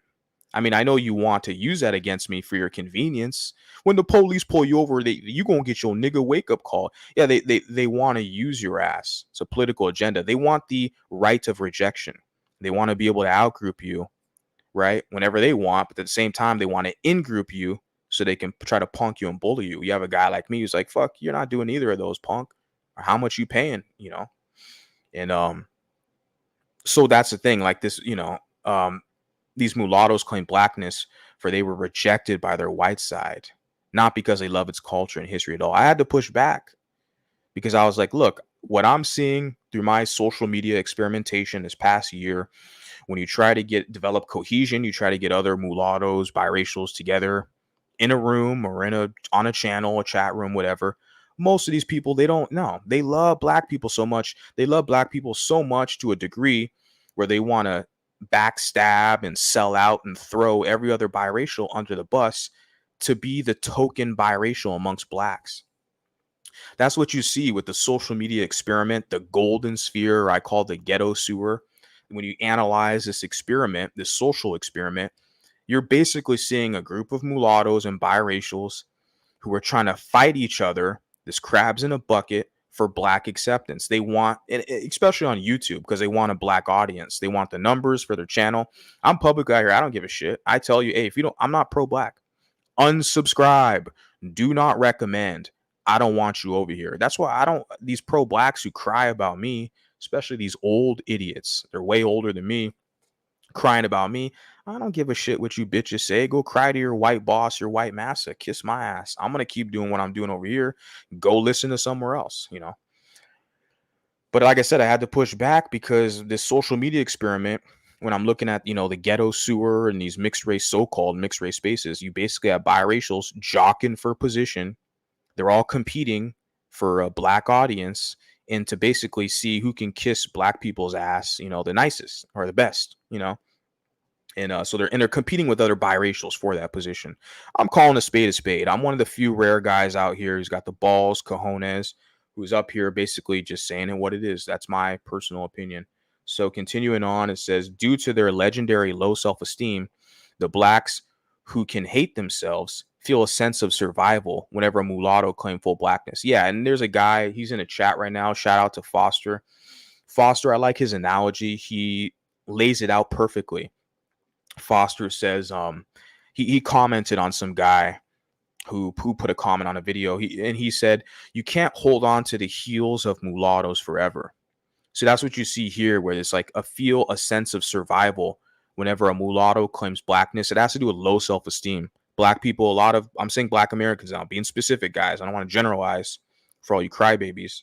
Being specific, and I'm not saying all, specifically these pro-black, proud victim types, where they feel a sense of survival whenever a mulatto claims full blackness. Well, I'm just black, I got a white mom, but I'm just black, from the hood, Really, you're from the hood with the white mom? Usually the ones with white moms aren't in the damn hood, that you must really be fucking up. I mean, even the ones, say, if they have a black dad, a mulatto with a biracial with a mulatto, a biracial with a white dad, and they're from the hood, that's because their white dad left their ass, you know.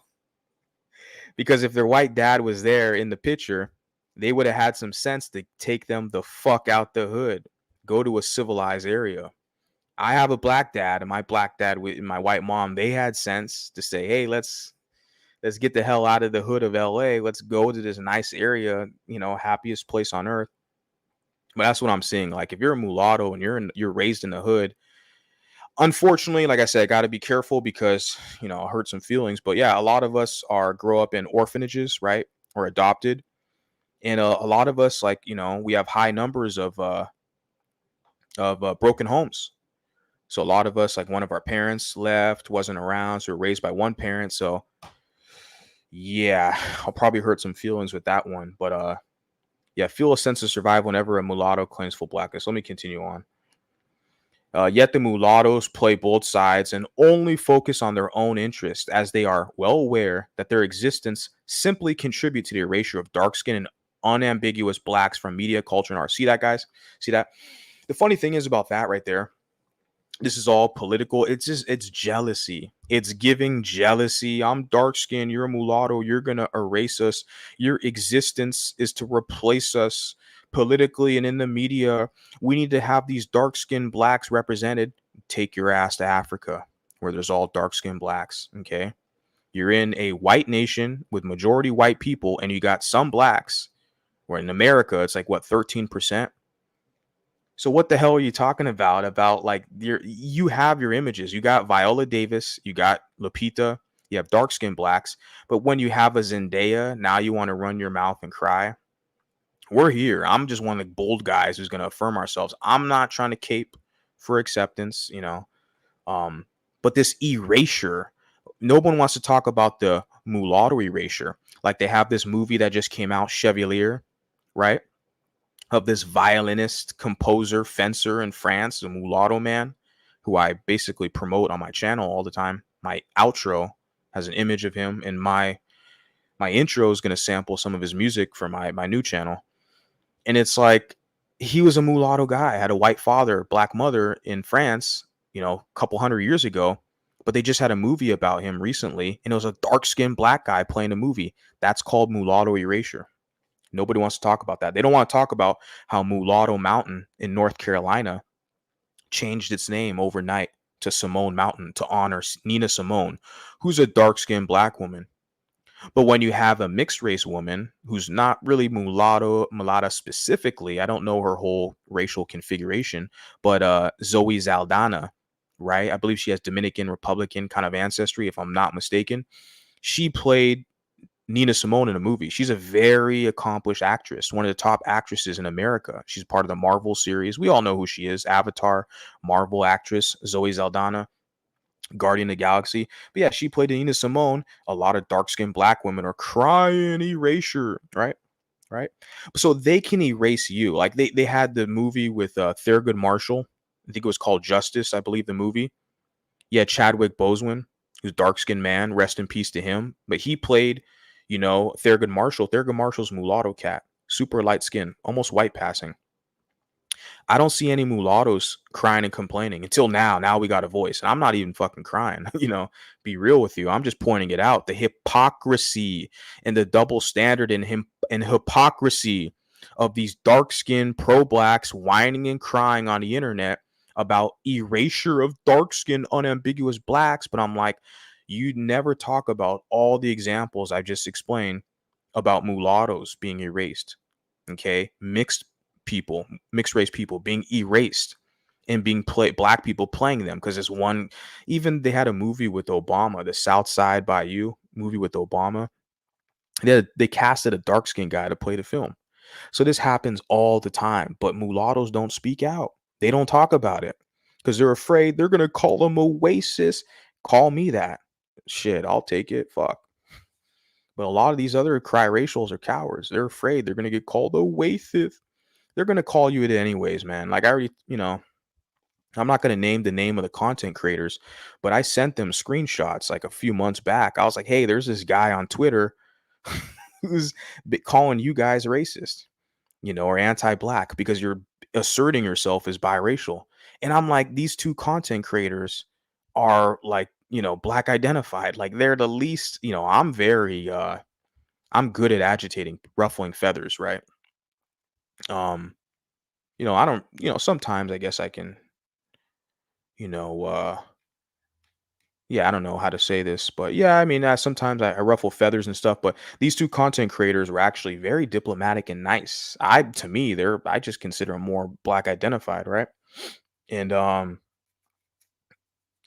Twitter, it doesn't matter. Like these two people, they see you asserting yourself being biracial, and they're gonna label you as being anti-black. So I took screenshots of it and I sent it to them privately, DM'd them. I'm like, hey, look, there's these guys on Twitter talking crap about you, trying to slander. Because this guy on Twitter did it to me for the past year. He did it to me for the past year. And then I barely caught on to it a few months back. And I started making videos and I scared that bitch. He turned his Twitter account on private because he knows, oh, I'm watching your ass now, boy. He's been watching me on Twitter, putting all this crap. I'm like, whatever, man. You don't seem like you're smart. You seem like you're an idiot from the hood. There's plenty of you out there. And I was like, oh, okay, let me go to your Twitter and analyze, what are you retweeting? What are you liking? Oh, okay, all this black supremacist shit. Good, good. You're giving me more content. Okay. But yeah, that pussy put his account on private. So whatever. But I'm telling you, man, you could be the nicest person out here. Kiss their butt. Any little minimal disagreement, they'll outgroup you and tell you you're anti-black. So I wanted to point this out. This is critical. Let me read it again for you guys before I move on. Article's almost done. I'll drop the link for you guys. What are we? Basically 2 hours into this. Shout out to all you people in the chat. Respect to you guys. Yet the mulattoes play both sides and only focus on their own interests, as they are well aware that their existence simply contribute to the erasure of dark skinned and ambiguous blacks from media, culture, and arts. I mean, those are damning words. And we had a discussion, like I said, behind the scenes about this. And I was sitting there like, this, you people, you guys you have free will, to say what you want. But I told the lady, look, you have people like me out here now, and I'm going to inspire more. There's going to be more. Okay. We're going to challenge this type of stuff, right? If you're going to just single out and label mulattoes as being kind of an agent, to kind of usurp and replace dark skinned black people. If you're going to push this shit out there, you're going to have people like me that are going to analyze it. And then we're going to basically give a response. Our voices are growing out here. Okay. And so I have to push back again. Like I said, I already pointed out, guys. Okay. It's only one way. If a mulatto plays a dark skinned person, they're all going to whine and cry. One way aggression. A dark skinned person plays a mulatto person. Most of these mulattoes, these cry racials, they're silent because they don't want the pushback. You're anti-black. You're a colorist. Okay, well, what the fuck are you going to do about it? You're going to cry to your white massa? Okay, see how that works. Often these same self-proclaimed mulattoes attack the black sphere and blame the unmixed blacks for the pain and rejection they endure. Interesting. Let me read that again. Often these same self-proclaimed mulattoes attack the black sphere and blame the unmixed blacks for their pain of rejection they endure. It's quite interesting. Wonder if she I didn't run this by her, but I wonder if she's listened to somebody before she decided to kind of draft this article. Let's continue on. Still, they never blame the white group. The reason I get that a lot, let me finish the sentence actually. Still, they never blame the white group, which made them miserable, and keep turning to the black side, without which they could not even be heard and exist. Now, I want to highlight this part. They blame the white group because I hear this a lot. A lot of pro blacks will say this, especially to me. You don't have any smoke for your white side, only the black side. Why do you blame a white group? Because white people don't I don't today in 2023, maybe in 1924, 1930s, 40s, they weaponized the one drop rule against mulattoes to say, you're just the N-word, get out of here, boy.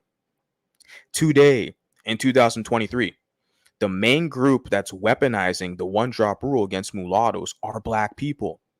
In America, I'm not speaking about continental Africans or Africans in the Caribbean or Europe or etc. Black Americans, pro-black specifically, they weaponize the one drop rule against mulattoes. That's why you have a lot of mulattoes who turn around and have smoke for black people, because they're pointing out the hypocrisy where they want to in group and out group them. They want to use mulattoes to serve them for fake acceptance. And then they reserve the right at any moment to basically kick you out the group when they're done using you. And not that many of us are speaking up about that. I'm one dude. So that's why oftentimes people will comment and say, well, you're only attacking the black. I'm not attacking anybody. I'm providing my commentary in a free country. Okay. And so I'm just calling a spade a spade. I don't see the white group doing that. I've grown up around white people. There's always been clear lines of distinction where it's like, yeah, they have two white parents, so you're different. Yeah, you have a white mom, so a lot of times I connect with them. Yeah, sure, because I'm half white, understand the language, white mom, but yeah, the black dad. So yeah, you're different. Yeah, you're just American. You're still a citizen, a person, whatever, to be respected. You're a human, but you're not the same. You're different. See, I've always known that as a child, even with white people. There is more civility there from what I see. I've always known that there's a difference, because I had, pure white people in my neighborhood growing up, right? Always had these people around me.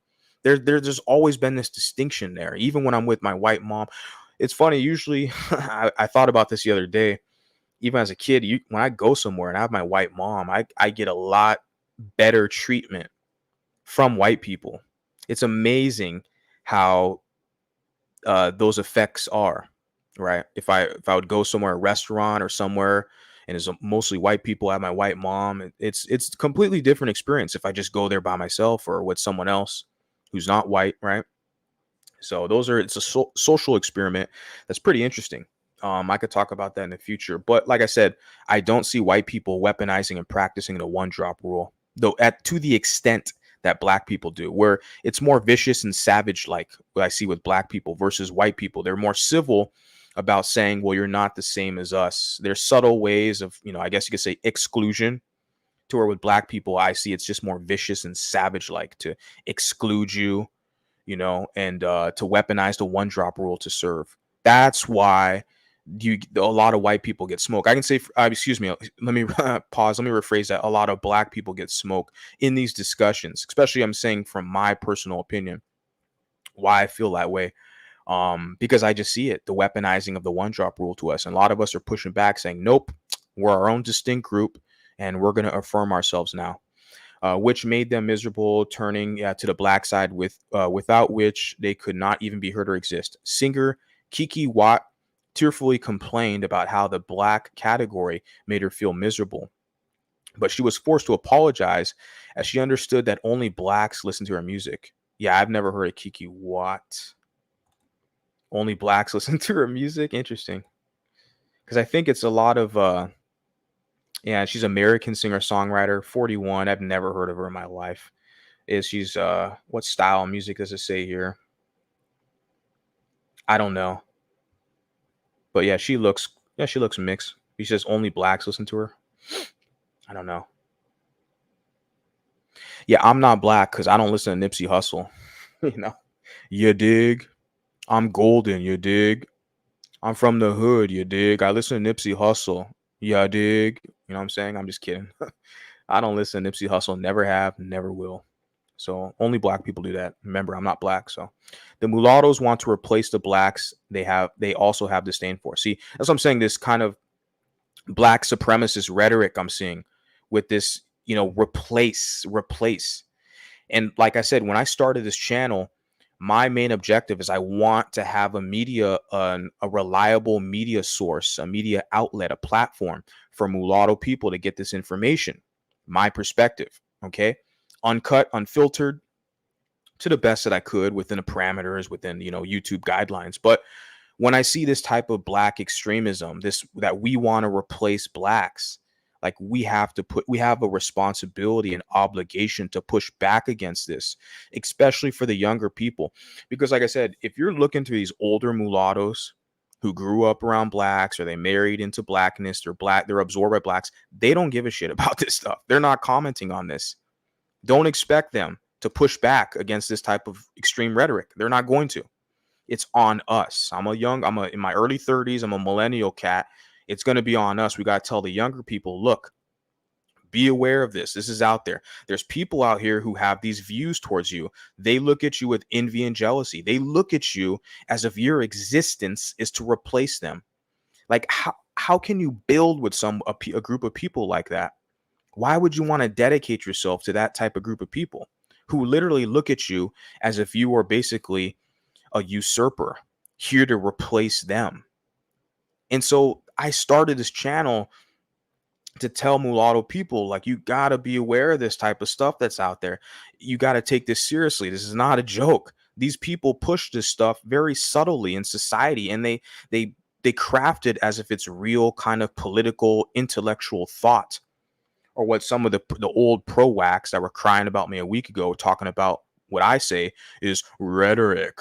What I say is rhetoric, but I'm analyzing some of this stuff. Where the hell are these mulattoes who want to replace blacks? Because most of these mulattoes, like I said, what I've been, socially experimenting, I've been noticing, they want a black ass to kiss. Most of these mulattoes just want a black ass to kiss.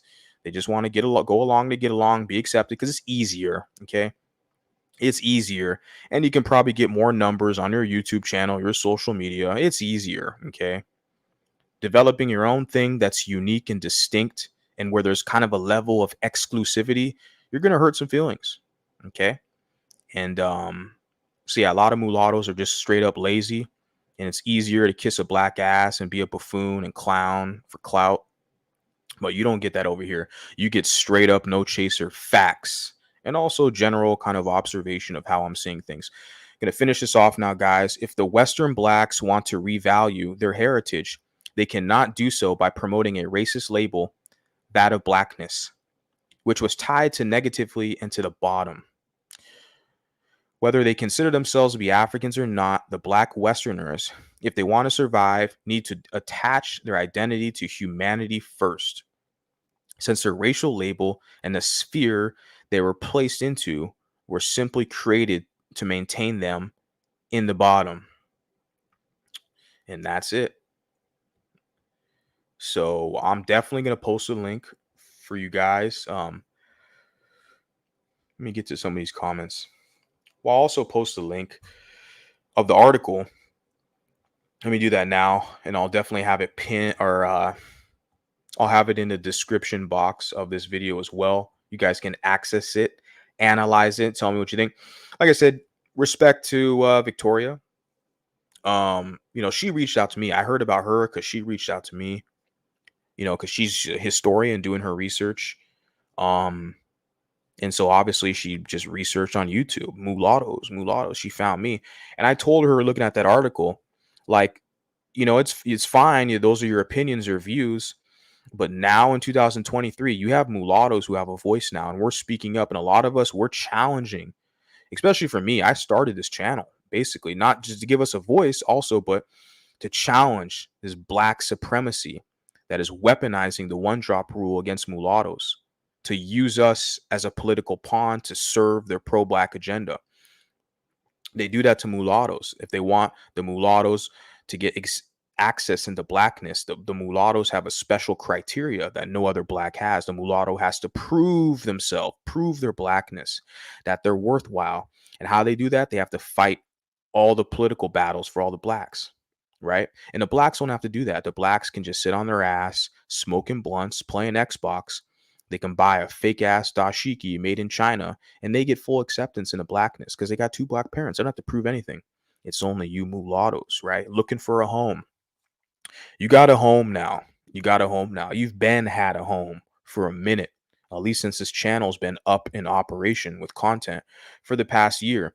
You have a name. I know a lot of you cry racials are trying to change your damn name every 2 weeks to something more innocuous, right?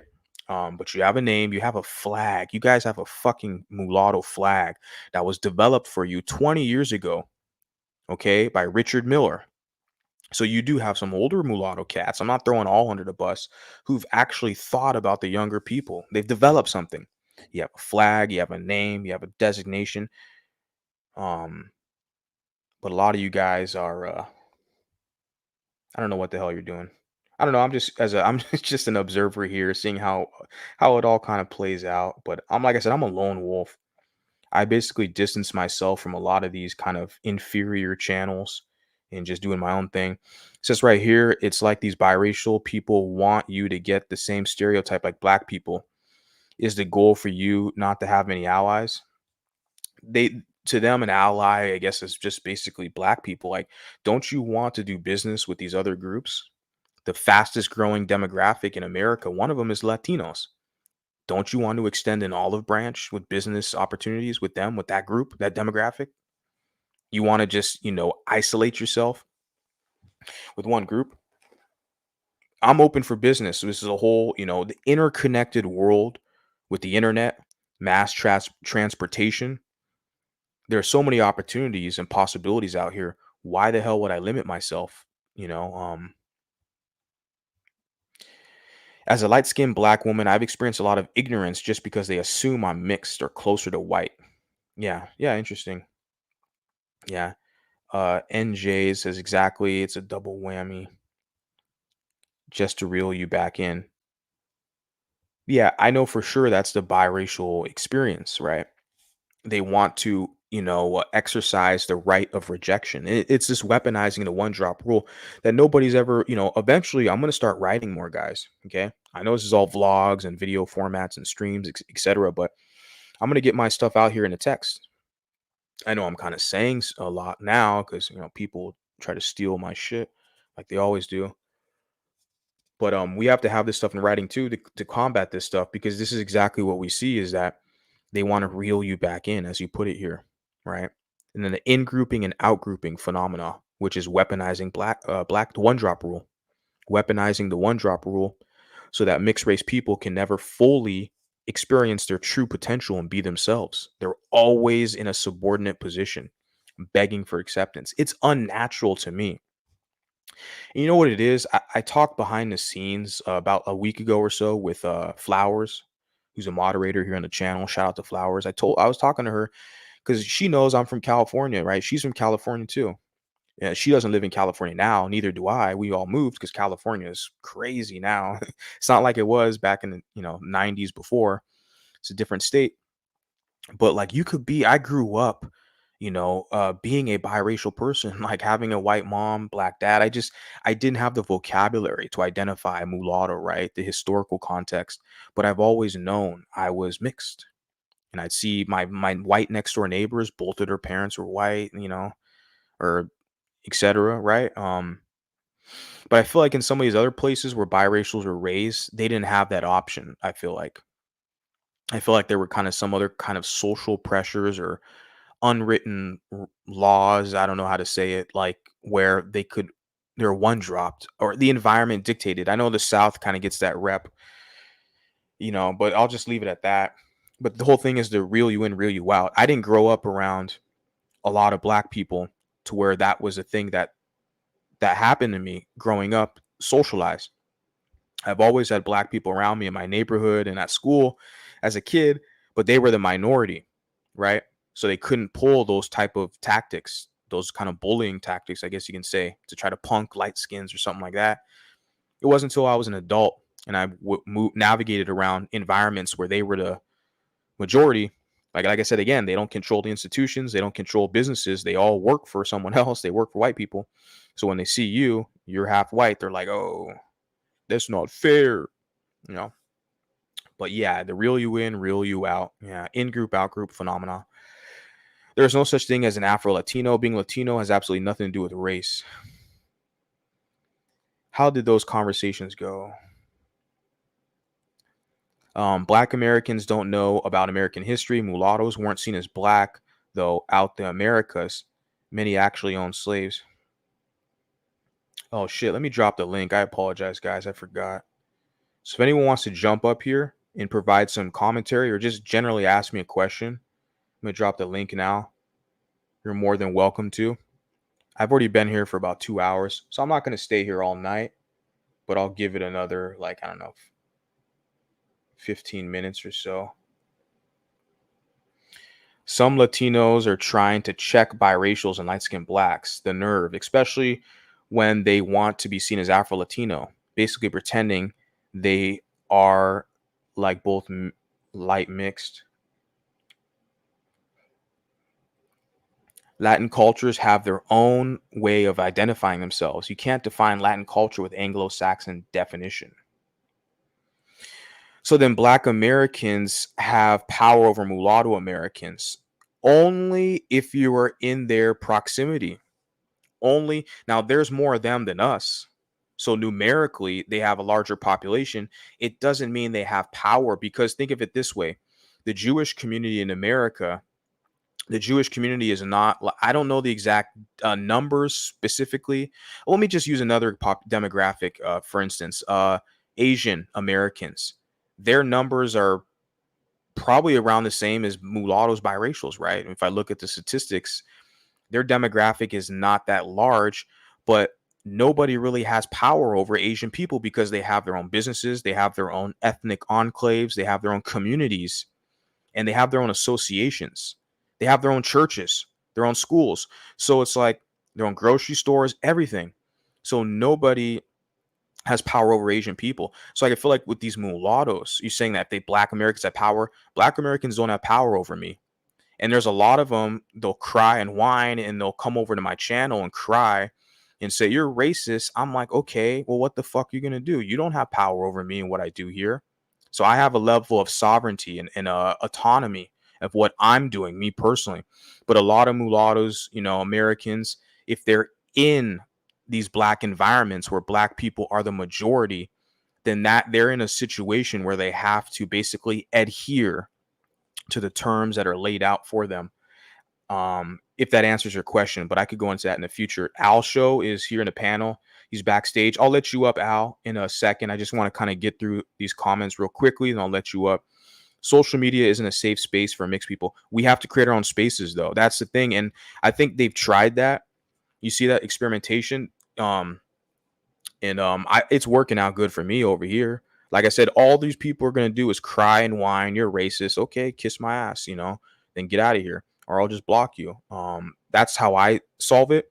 I'm here to get the information out to people. And I want this to be a safe space for us, uh, you know, but it depends on where you go. Like I was in a channel earlier today. It was a Black channel, and I'm in a lot of Black channels, and I'm in a lot of white channels too, monoracial channels. But I'm respectful. I know the rules. Like I'm not there to infringe upon them. So I feel like we do have our own spaces, but the issue is a lot of these biracials are Black identified, and they want to be the token biracial in front of Black people, and a lot of them, they're having a hard time trying to figure it out. Turn off the phone, problems go away. Black people are some racially kidnapping people into their, yeah, I don't agree with that, but that's your opinion. Some Latinos wish to erase biracials' fake allyship. I don't know who you are, man. Emancipation, but you say this the the fake allyship, man. I love that shit. Beautifully said, sir or ma'am. I don't know. Emancipation, it could be your burner account, but the fake allyship, man. Ooh, goddamn. Because you know what it is, man. I see mulattoes going over to try to form allyships with all these other groups, Blacks, Latinos, and I'm laughing at these mulattoes, man. I'm like, you don't even like yourself. You don't even like other mulattoes. You can't even work with other mulattoes because you're all the HNIC. I'm the one with swag, and all the Blacks like me and all this stuff. And I'm the special one. I'm not racist. You're racist. I'm not I'm the good mulatto. You're the bad one. So, but I see them trying to form allyships. I'm just sitting back. Okay, let's see how this goes. I don't provide any commentary on things that are kind of out of my scope, but I can just say I've observed some of these kind of allyships people want to form. It's interesting because how can you can't leverage any power. You talk about this allyship. You don't represent biracial people yourself. You don't have a following of biracial people. So how the hell can you team up with another demographic? What are you going to leverage? You're a subordinate there, sir. Like, it's very obvious analyzing it, if you had biracial constituency, if you had people that really support you, not the fake ass biracials, okay, who only identified as biracial yesterday. Whatever. Nah, it's cool. You pointed that out. I've seen some stuff. It's from when the Spanish ruled in Philippines. Apparently, they are reviving of the Spanish language now. Don't worry, Al. I see you there. Just hold on tight. Want to just get through this. Angel. Oh yeah, you heard of that cat Angel. Yeah, he talks like with a black accent, and he's like, I guess he's pro-black, yeah, but he doesn't look black at all. He looks Latino. He uses dark-skinned women for donations. Yeah, I think he's. I see a picture of him here. Let me pull it up since you just mentioned that. Um, Let me pull that up. This is the guy you're talking about, Angel Ramirez, right? Angel Ramirez Jordan.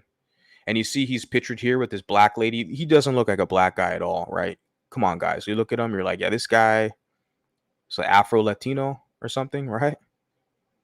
But he's here with his black woman. I don't know if it's his partner or what. Puerto Rican men, interracial couples, black women. Says stop silencing black voices. So, and then you said right here where it's like, yeah, he uses dark skin women for donations. Yeah, you know, I don't listen to him. I don't follow him. Angel, aka Rico Suave, is grade A. It's basically a pro-black grift. You say something. What is it? I don't even see light blacks in media. Yeah, the hoopla about dark erasure. It's all just anti-mulatto-ness at the end of the day. Like I've been telling mulattoes and other mixed people for years, live on your feet, not on your knees. Yeah. And you can see I'm basically the biracial bad guy out here because I'm on my feet. I get treated better by whites too.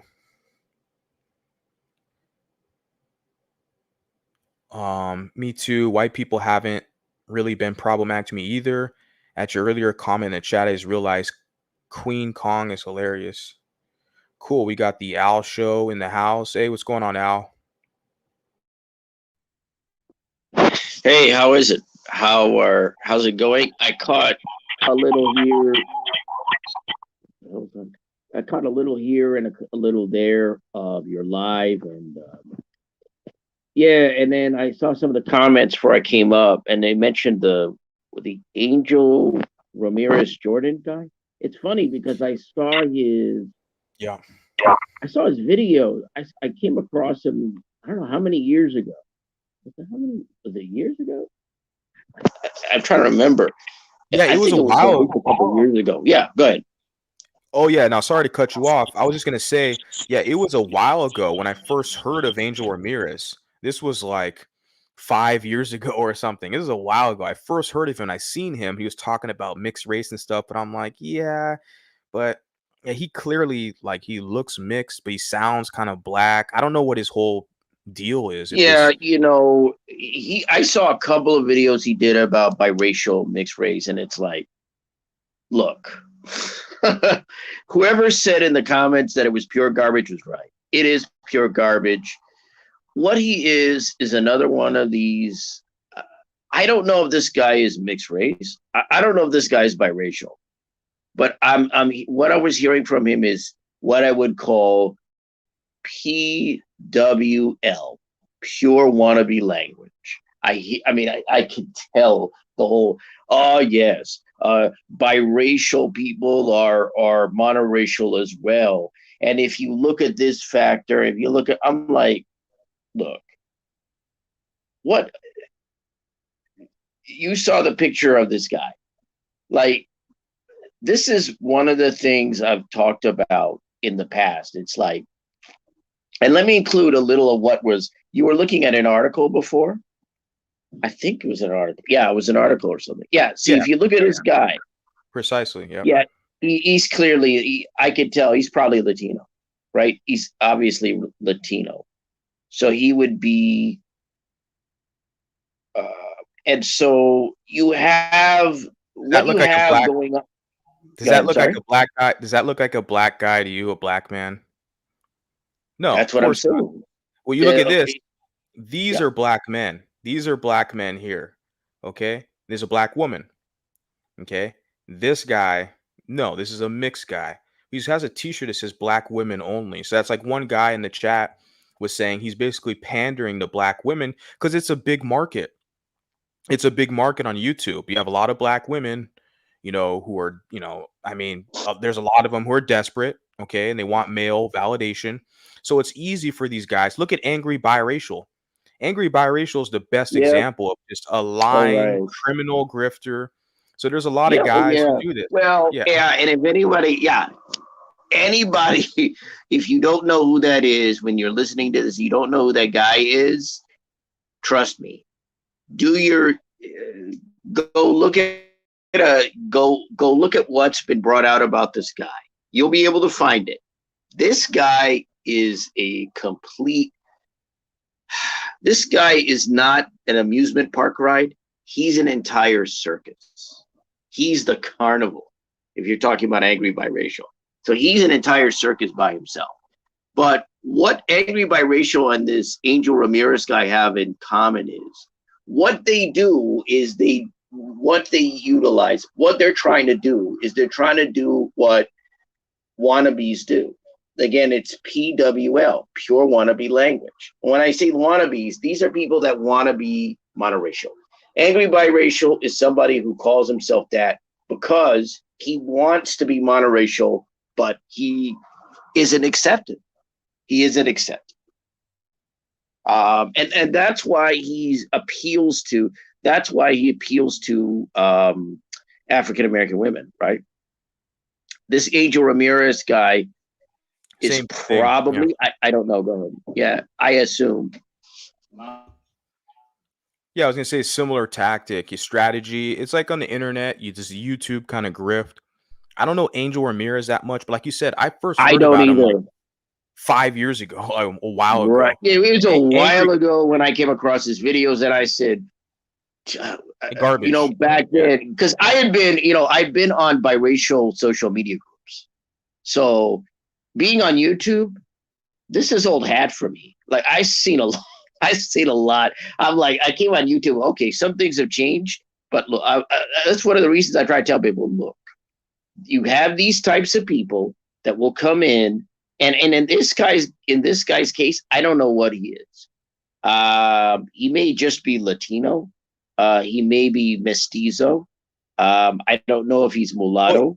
Well, no, he looks Afro-Latino. I mean, you can tell by looking. I could pull up the image again.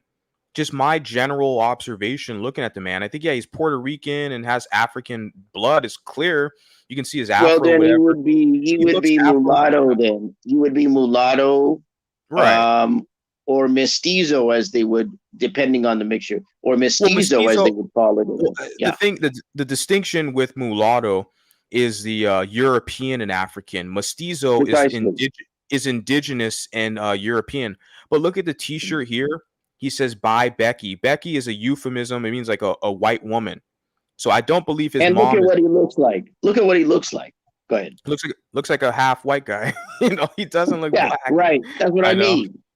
This is, again, you have to look. Money. That's what I'm saying. I've been on when I was up biracial. Again, look at the patterns of behavior of people. Look at the way. Look at what not just what they say, but what they do, what their videos are like, what their live streams are like. If they're on YouTube, you got to look at these people. Again, this is a guy who's using some of what I call pure wannabe language. Because he's a guy who wants to be probably considered black, I assume, or at least want to be associated with black people. He wants to be associated with African Americans. So when you make videos that are using this pure wannabe language, the pure wannabe language you're making arguments against biracial people being considered precisely what they are, biracial, by arguing that what they are is, as you mentioned before, a subgroup, right? Like, I don't know who came up with the term subgroup, saying that biracial or mulatto people were a subgroup, but I hate to break it to people. If you look at biracial people in various countries, they're not a subgroup of anybody. The colored in South Africa are one of the largest populations in that country. They're not a subgroup. They're a group. They're distinct. Yeah, they're a group. They're an independent, distinct group. It's like there's at least 4 content creators, not just commenters, but content creators on YouTube who have literally publicly told the world that they look at biracials and themselves as a subgroup. I got to push back. I'm like, no, no, no, no, no. Okay, you can call me racist and anti-black and all this crap. That's fine. I'm going to push back against this subgroup crap that they're trying to push. They want us to serve underneath other groups. I'm not, and these are wannabes, like you said, Al. I like your term. I'm going to use it. They're wannabes. They want to be monoracial. So they look at us who don't want to be monoracial, who are Yeah, I'm mulatto. good. Yeah, you have my permission to use the term. I'm fine with that. I encourage people to use it. Yeah, Hashtag it. I don't care. It's real fitting. It's exactly what it is precisely. These are wannabe monoracial people. They've been socialized to see themselves as monoracial, but not all of us have. I mean, go ahead. Yep. Yeah, and that's why, I mean, I came with that term. Jeez, I can't remember what I came up with that term. It was a while ago. Maybe a few years ago. I can't remember. But again, he's a guy that uses that pure, what I call pure wannabe language. That's part of what the wannabes do, is they want to demonstrate their bona fides or bona fides. I can't remember how it's pronounced. What they do is this: when they make videos like this Angel Ramirez Jordan guy, what they're doing is, number one, when they make arguments against biracial people, and it's part of the standard arguments that you've heard anywhere. Well, this whole thing about biracial people not being monoracial is a matter of mistaken impressions, or it's a matter of hurt feelings, or it's a matter of a certain lack of acceptance of just some people, but it's not a general overall pattern. Or they blame the one drop rule. There are a number of arguments, but what they do is they use the language. It's important to listen to the language. They're always using these arguments. What is the point of the arguments? To always try to disassociate and completely sever black biracial people from actually acknowledging and functioning as biracial people. They want them to function solely as monoracial people. So that's why they call what I call pure wannabe language, which are all these arguments, I've talked about and other people have talked about. The way they couch it is. But what's important about people like Angel Ramirez Jordan and these wannabes is this: when they make videos, when they do live streams, what are they doing? They're, number one, trying to demonstrating through their videos. They're aiming at not so much biracial people, but at monoracial people, at the population they want. They're demonstrating their bona fides, their bona fides. They're demonstrating, hey, look, I consider myself one of you.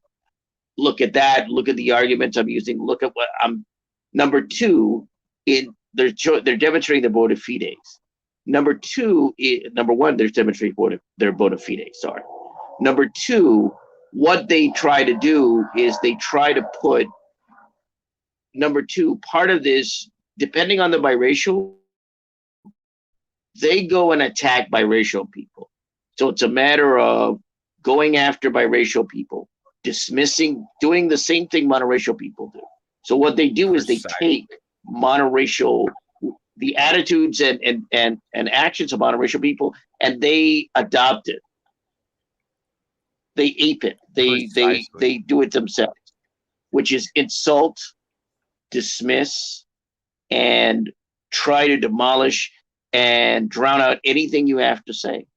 So we have, of course, the first thing is, of course, the bona fides, right? They're showing their bona fides to monoracial people.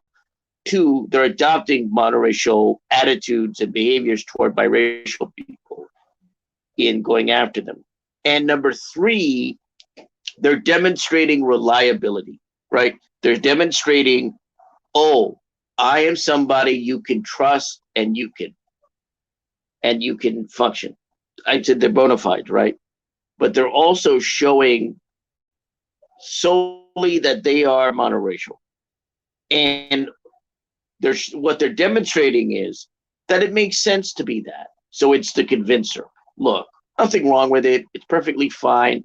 Not only the convincer, but it's also the argument of, do you really have a choice? Hey, people are going to see you one way, they're going to treat you another way, all of that. So those three elements, right? Number one, bona fides demonstrating, hey, it targeted at the what is that? At that population. Precisely. Precisely. Yeah, excellently put. Exactly. And you laid it out. I mean, you definitely have observed this and you've seen this. You witnessed this. You Oh understand yeah, that this is a I saw it in strategy. groups. I mean, I've Yeah. seen it on YouTube. I mean, I saw it in the videos and groups. So just to recapitulate, sorry about that. Number one, sorry. Number one, you have the bona fides, right? They're trying to demonstrate by videos or live streams or even talking. Hey, I'm not one of them. Oh, no, no. Number two, they had the adaptation of monoracial attitudes toward biracial people, dismissiveness, insults, and even outright attacks. And number three, a complete transformation, right? Demonstrating that they are monoracials and the convincer, trying to make arguments stating you've got to adapt it. You've got to adapt it because where else have you got to go? You know, there's no place for you. So those three are elements that I see in regards to how the wannabes employ their tactics. I guess not only on YouTube but also on social media. So Yeah, that's definitely well observed on your part. Well observed. Yeah, you definitely articulated that very thoroughly. To an extent where you can see the strategy, right? You can see the strategy. It's where they downplay, they want to drown your voice out, and they have to adapt to the same tactics that are, uh that are used by monoracial people. Yeah, it's that's the number one thing I've known as well when I started uploading content was going to be the number one kind of conflict, I guess you can say. We're trying to develop a space, a channel that's, basically for us, our voice was that you're going to have people who look like us and they are us, meaning mulatto or black, white, biracial, but they have an allegiance to the black community, so to speak, that they are monoracially black identified and they want to do their bidding for them. And the interesting thing in my perspective is to note is they'll do it under the guise of fighting anti-blackness. See, and these people were never really pro-black themselves, but now you have biracials who will basically be like, well, now I'm pro-black. And it's like, let me see, this guy is anti-black, and they're doing that for their own personal reasons. They're doing that. They're using this pro-black thing to get acceptance from black people is what they've always wanted. So they have to go against other biracials who have a different viewpoint. Like I said, I consider myself to be like a detractor because the strategy that a lot of them do, especially you analyze YouTube, social media, a lot of biracials fall into that place. If they want to get acceptance from black people, they have to be pro-black and fight their battles for them. If you've already laid out, basically the strategies. So a guy like me, I'm kind of an anomaly, Uh, Al jumped down, but I'm definitely kind of like an anomaly out here, is what I've definitely witnessed because I just don't see a lot of it out there. If I did, then I would have, connected with some of these people. But even the lady whose article I read earlier today, she reached out to me and I was more, like I said, I'm more than willing to talk with people. I don't care what color t-shirt you have on or what nation you come from, etc. But this channel is dedicated to us having our voice. So this is channels for us and for us to have a voice, for us to have a space. Because even you stated, Al, mhm. we don't have spaces out there Right, for us. right. So Yeah, it's we don't. important. Right. Yeah, we don't, and that's why I've said elsewhere. You know, recently with all that's gone on between the whole biracial MGM some other stuff. It's like, look, there aren't a lot of places that biracial people can go and just deal with biracial stuff and mixed race stuff, and even multiracial stuff that I'm aware of. If there are, I don't know of them. So, I mean, it's not, I mean, if you're in other ethnic and racial groups, you can go to different kinds of spaces, at least some. You can't really do that with biracial people. That's why I'm saying that the strategies that some people have employed, like, you got to understand, if you're going to be in a biracial spaces, I'm just going to come out and say this, and people want to get mad and they want to clip this, whatever. Number one, if you're looking to make money here, because I've heard some people talk about possibly, number one, look, you're not going to make money in the biracial spaces. I'm sorry, you're not. If you're looking for, like, if you're looking to be highly monetized on YouTube, rake in the big bucks by doing biracial content in a biracial space, no, it's not going to happen for you. Maybe you'll make a few bucks, but this isn't the place to strike it rich. I mean, honestly, it's not. It's also niche. Not the place to build. Yeah. It's, I mean, I don't know how many content creators there are or many people on the panels and in the channels. I would probably argue it's probably at best 100. And that would probably be a liberal estimate. Well, the thing is that there's a lot of biracial content creators, but they're in markets that are not biracial specific, right? So they're doing political commentary, or they're doing other content like comedy, or they have like, what do they call, like, the where they listen to like songs and they give a reaction. Reaction video. That's, I think, the only thing I know them called is reaction videos, reaction stuff. So what I'm saying is like, yeah, I never started uploading content to be a big YouTuber and to bring in all these numbers and dollars. That'll be great if I have my Cash App on the screen, if people want to support or whatever.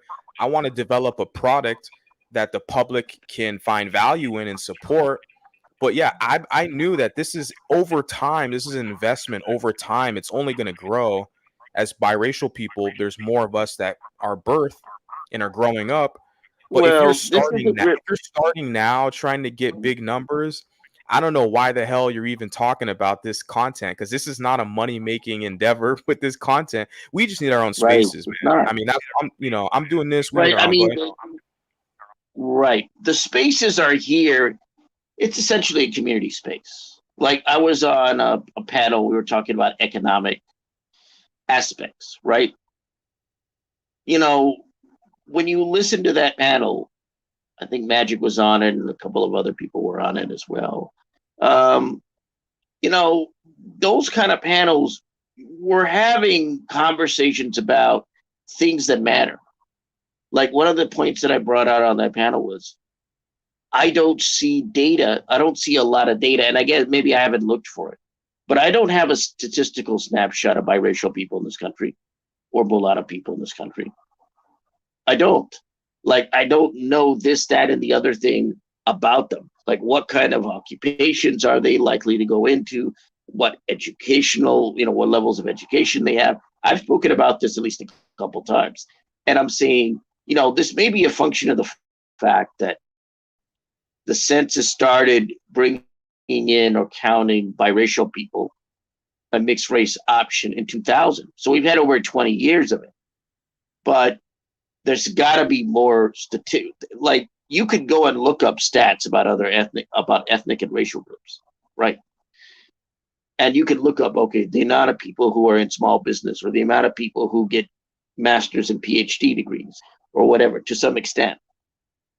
I don't believe that's around for mixed race people. And so when you're in a panel that has that kind of discussion, that's not going to be something that causes people to throw money to your Cash App, or causes money to flow your way in terms of a channel, because those kind of serious, relatively modestly serious discussions are not what attracts people on YouTube. What attracts people, I've said this on a show I used to do about YouTube, is conflict, controversy, and character. For the most part, those are the 3 C's that that kind of serve as a fuel. I view them all as negative, but that's what people feel they need to some extent. Not always, but to some extent. And not everybody does that. But yeah, it's not a lucrative. The biracial spaces are not the place to become major YouTube stars or info. I mean, they're not. Like, if you want to do that, as you mentioned, you have biracial people, content creators in other content. Like my channel here is not a biracial content creation channel. Well, I keep telling you, I just want to jump in real quick because I usually jump on your lives. I'm telling you, I'd really like to see you save your biracial content videos and just upload it to your second channel, because it's almost like you're working for free. You're putting out good content. I'm a audience member. I watch it when I listen to your right. I your understand. views. Yeah, So I understand, but here's the problem with my channel. My channel has now gone to another brand, Sci-Fi Film and TV. Right. So now the problem is I can't. I'm like, man, I've been making a little bit too many of the biracial issue, what I call package lives, just regular lives. That's the problem, because I'm going, I can't like over tip this because the focus is the Sci-Fi Film and TV. I get it. What I was saying, that's the problem that I have. Yeah, what I heard what you said. Yeah, I heard what you said. Right, I heard your suggestion. No, and it's a decent suggestion. And I'm not quite sure what I'm going to do in regards to that. The problem is this. I would probably have to start another channel and do it on biracial content. I think that would be it. And I don't know if I want yet another channel on YouTube. You know, I think the fairer thing would be start a third channel on YouTube. I have like and to do channels. Nothing but biracial content. Oh, really? Oh, geez. Oh, really? I didn't know that. Yeah. I mean, I have another channel that's not related to any of this content, and I don't want to publicize it because I don't want the audience here to go to that channel. But I've had a few videos. I've had a few videos. It's a good niche where there's actually some traction that I'm actually uploading content. So I want to see how that thing goes and grows. And I think it's pretty good, popular niche, and something I'm passionate about. But obviously I'm extremely passionate about this, but I know that it's not lucrative.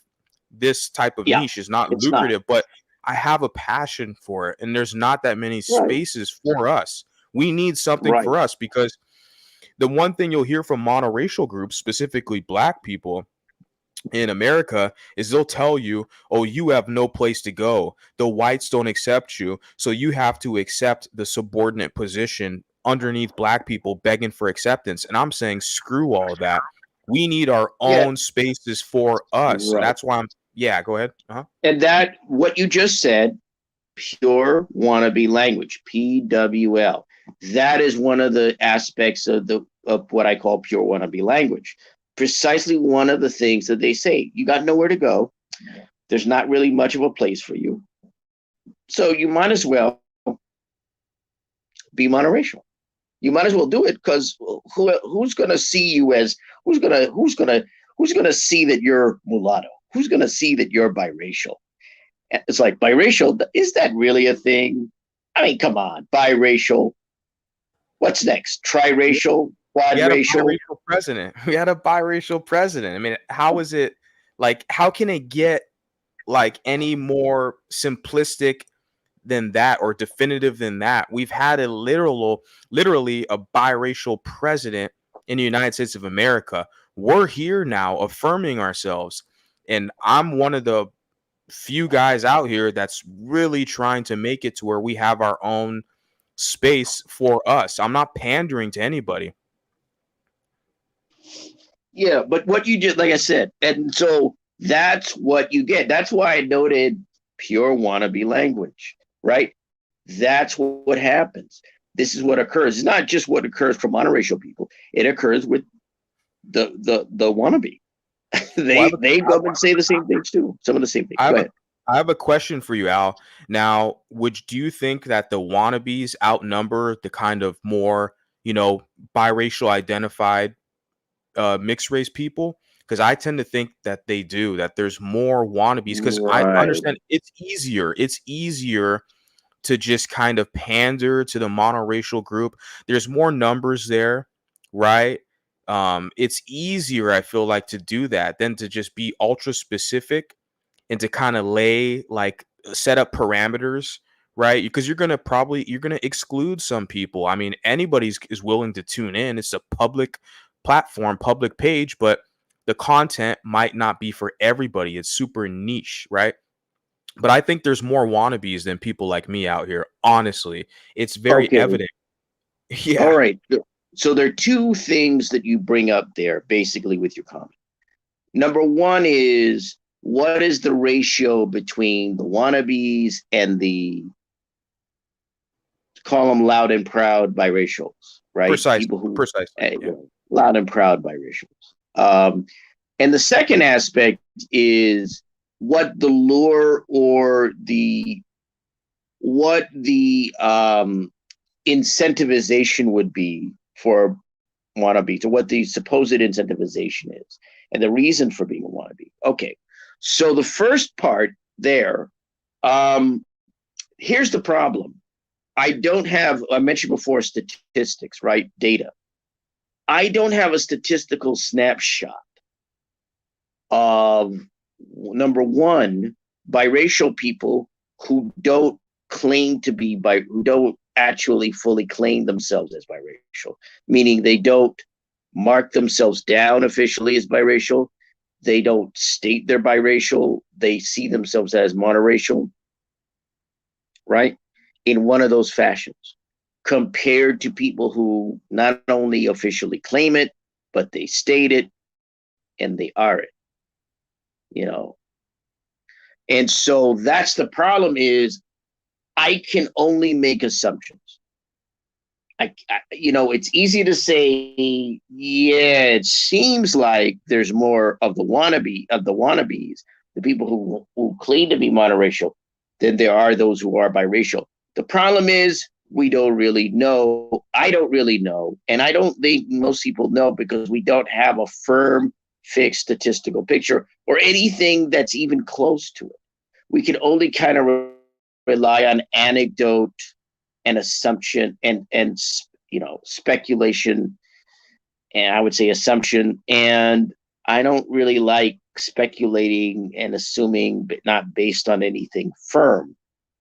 If I had to guess, here's what I would say. I think what's occurred in the zeitgeist, in the larger culture, is that it's always been easier to be monoracial if you're biracial, because there really wasn't an ability for primarily the black, white, mulatto, black, white, biracial, or mulatto, or black anything, black something else, like Latino, Asian. Asian, Yep. whatever. Yeah, Yeah, there precisely. wasn't, there wasn't, for example, one, communities. Now, these are digital communities, right? These are online communities, but there wasn't anything in the larger culture that had any infrastructure and then foundation to include or for biracial people. So that's why what's happened over the years is, and even that guy who kind of left a comment, I don't want to say his name, but who left a comment on your channel, I think he had a live recently. And even I have to admit, he made a decent point that, now parents of biracial people and biracial people now have opportunities to kind of deal with being biracial and to, find places and people that are like them compared to the past for a number of people. I mean, there are people who are mixed race who grew up in communities where they never saw another mixed race person. And I know this from being in biracial social media groups. I mean, I talked to people that grew up in cities and towns, and they didn't know other biracial people. They didn't Yeah, have them in their schools and their yeah. I've heard that as well. Yeah, and or neighborhoods for that matter. Yeah, I've definitely heard that too. I mean, that's the thing. It's this generational kind of nuance because I represent the millennial group, right? And also you know, the geography. I grew up in Southern California, which is super diverse in America. So it's like, yeah, I grew up in an environment where I did see other mulattoes around me at school, at the daycare, et cetera, in the neighborhood. We weren't the majority, but there were some of us, and we did kind of stick out. Like we were kind of connected in a way. So you're right, the generational thing, especially now, especially 2023, these biracial mixed race kids who are being born now, like there's going to be a lot more representation for them moving forward than the prior generations. It's just only inevitable because our numbers are growing. There's going to be more space for us out here, and eventually we're going to have our Mhm. own spaces. So this is kind of the starting point over here. Space, What space I'm is doing the here. important. Space Yeah. is the important word, right? There weren't places and spaces for us, right? There wasn't the internet for a lot of people years ago, and so there weren't spaces and places for us that much, unless you lived in places where there were other biracial people, and you could kind of you kind of could have a friend or two or someone to talk to. Whereas now that ability is there. You're now in a position where you could have conversations, right? You could have, like I said, like the conversation I just had recently when I was on a panel discussing certain things. Like you could have those discussions. Whereas before, maybe you come across the odd article. I remember there was a magazine in the 90s, I think, called Interrace Magazine. I think it was mostly about interracial relationships, but I mean, they may have had the odd thing about mixed race people or something like that. But, it was in the past, there was either absolutely nothing or just a little of something. And now there's a good deal now there's a good deal of things and of something And that's across, out there. yeah, representation matters, and it's across social media. Like I first heard about these mixed spaces from Instagram, you know. And then yeah, then I just ventured off into YouTube, and that here I am on YouTube, but I'm still on Instagram. But yeah, and then now you have TikTok as well with the younger generation, the Zennials, etc. So it's inevitable, and then eventually I'm pretty sure you'll have a major network that'll pop up that is, will have magazines, even though kind of magazines are becoming a little more obsolete now because everything's digital, but we do have internet spaces within social media now more than ever. And so just we're here now. But I'm at the 3 hour mark, so I do want to kind of close All things right. out. I'll let you provide your Yeah. kind of So last I final guess thought. you're thinking that there's going to be a channel for biracials, maybe mulattoes. What will it be called? Well, MTV. I mean, you could just call it multiracial network. Like you think of like the History Channel, call it the Okay. multiracial channel. I don't know. I mean, what there's going to Multiracial be channel. That actually sounds like something that could happen. You could have because it's something called a inclusive. multiracial channel. Yeah, because it's more so inclusive. So they're going to have to broaden the group if it's going to be a national network. It can't be Mhm. niche down and super specific like the No, it Mulatto wouldn't network. attract. Yeah, I'm it wouldn't be able to attract the channel. You would Yeah, I need to mean, embrace biracial people overall. You have to be right. just biracial overall. Have to be. Yeah. No, no, you That's the can't do it. banner. That's the banner. I'm thinking. I'm looking. That's most likely. It's going to be something multiracial. That's not. They're not going to just include two racial groups. They're going to expand it to be like three. I'm not the one making the rules. I'm just here analyzing it, saying that that's basically what things are going. Because I talked about it the other day on my broadcast where I filled out an application for something and they had the Mhm. multiracial box, and I checked it. If Oh, they have really? black, they have black, white, Asian, Hispanic, whatever. If they have multiracial, well, that's the box I'm going to check. So we do. So I think in a national level with the media network, it seems like that's more plausible. It's going to be something that's multiracial. So they're going to include people who have like multiple groups into one banner. But just wanted to add that. Yeah, Mhm. man, we're at the 3 hour mark. It's kind of all I have for today. I'll probably be back tomorrow. Who knows? I'm gonna Right. try to go see Oppenheimer. Heard of the movie that came out? Oh, yes. Well, yeah, it's funny. I think I'm doing an interview I may be doing an interview. I may be interviewed on a radio show this Monday. Nice. I'd have to check it, but I think I'm going to be talking about the SAG strike, Screen Actors Guild Oh strike. yeah, So screenwriters. yeah, Yeah. and that. But I have to say, one of the things that I've been looking at, because I don't go to the movies, I don't go to the theaters, but the summer, there's been a lot of talk over the summer because I used to review movies. There's been a lot of talk about all these blockbusters tanking at the I box saw the office. Flash. I saw the Flash Yeah.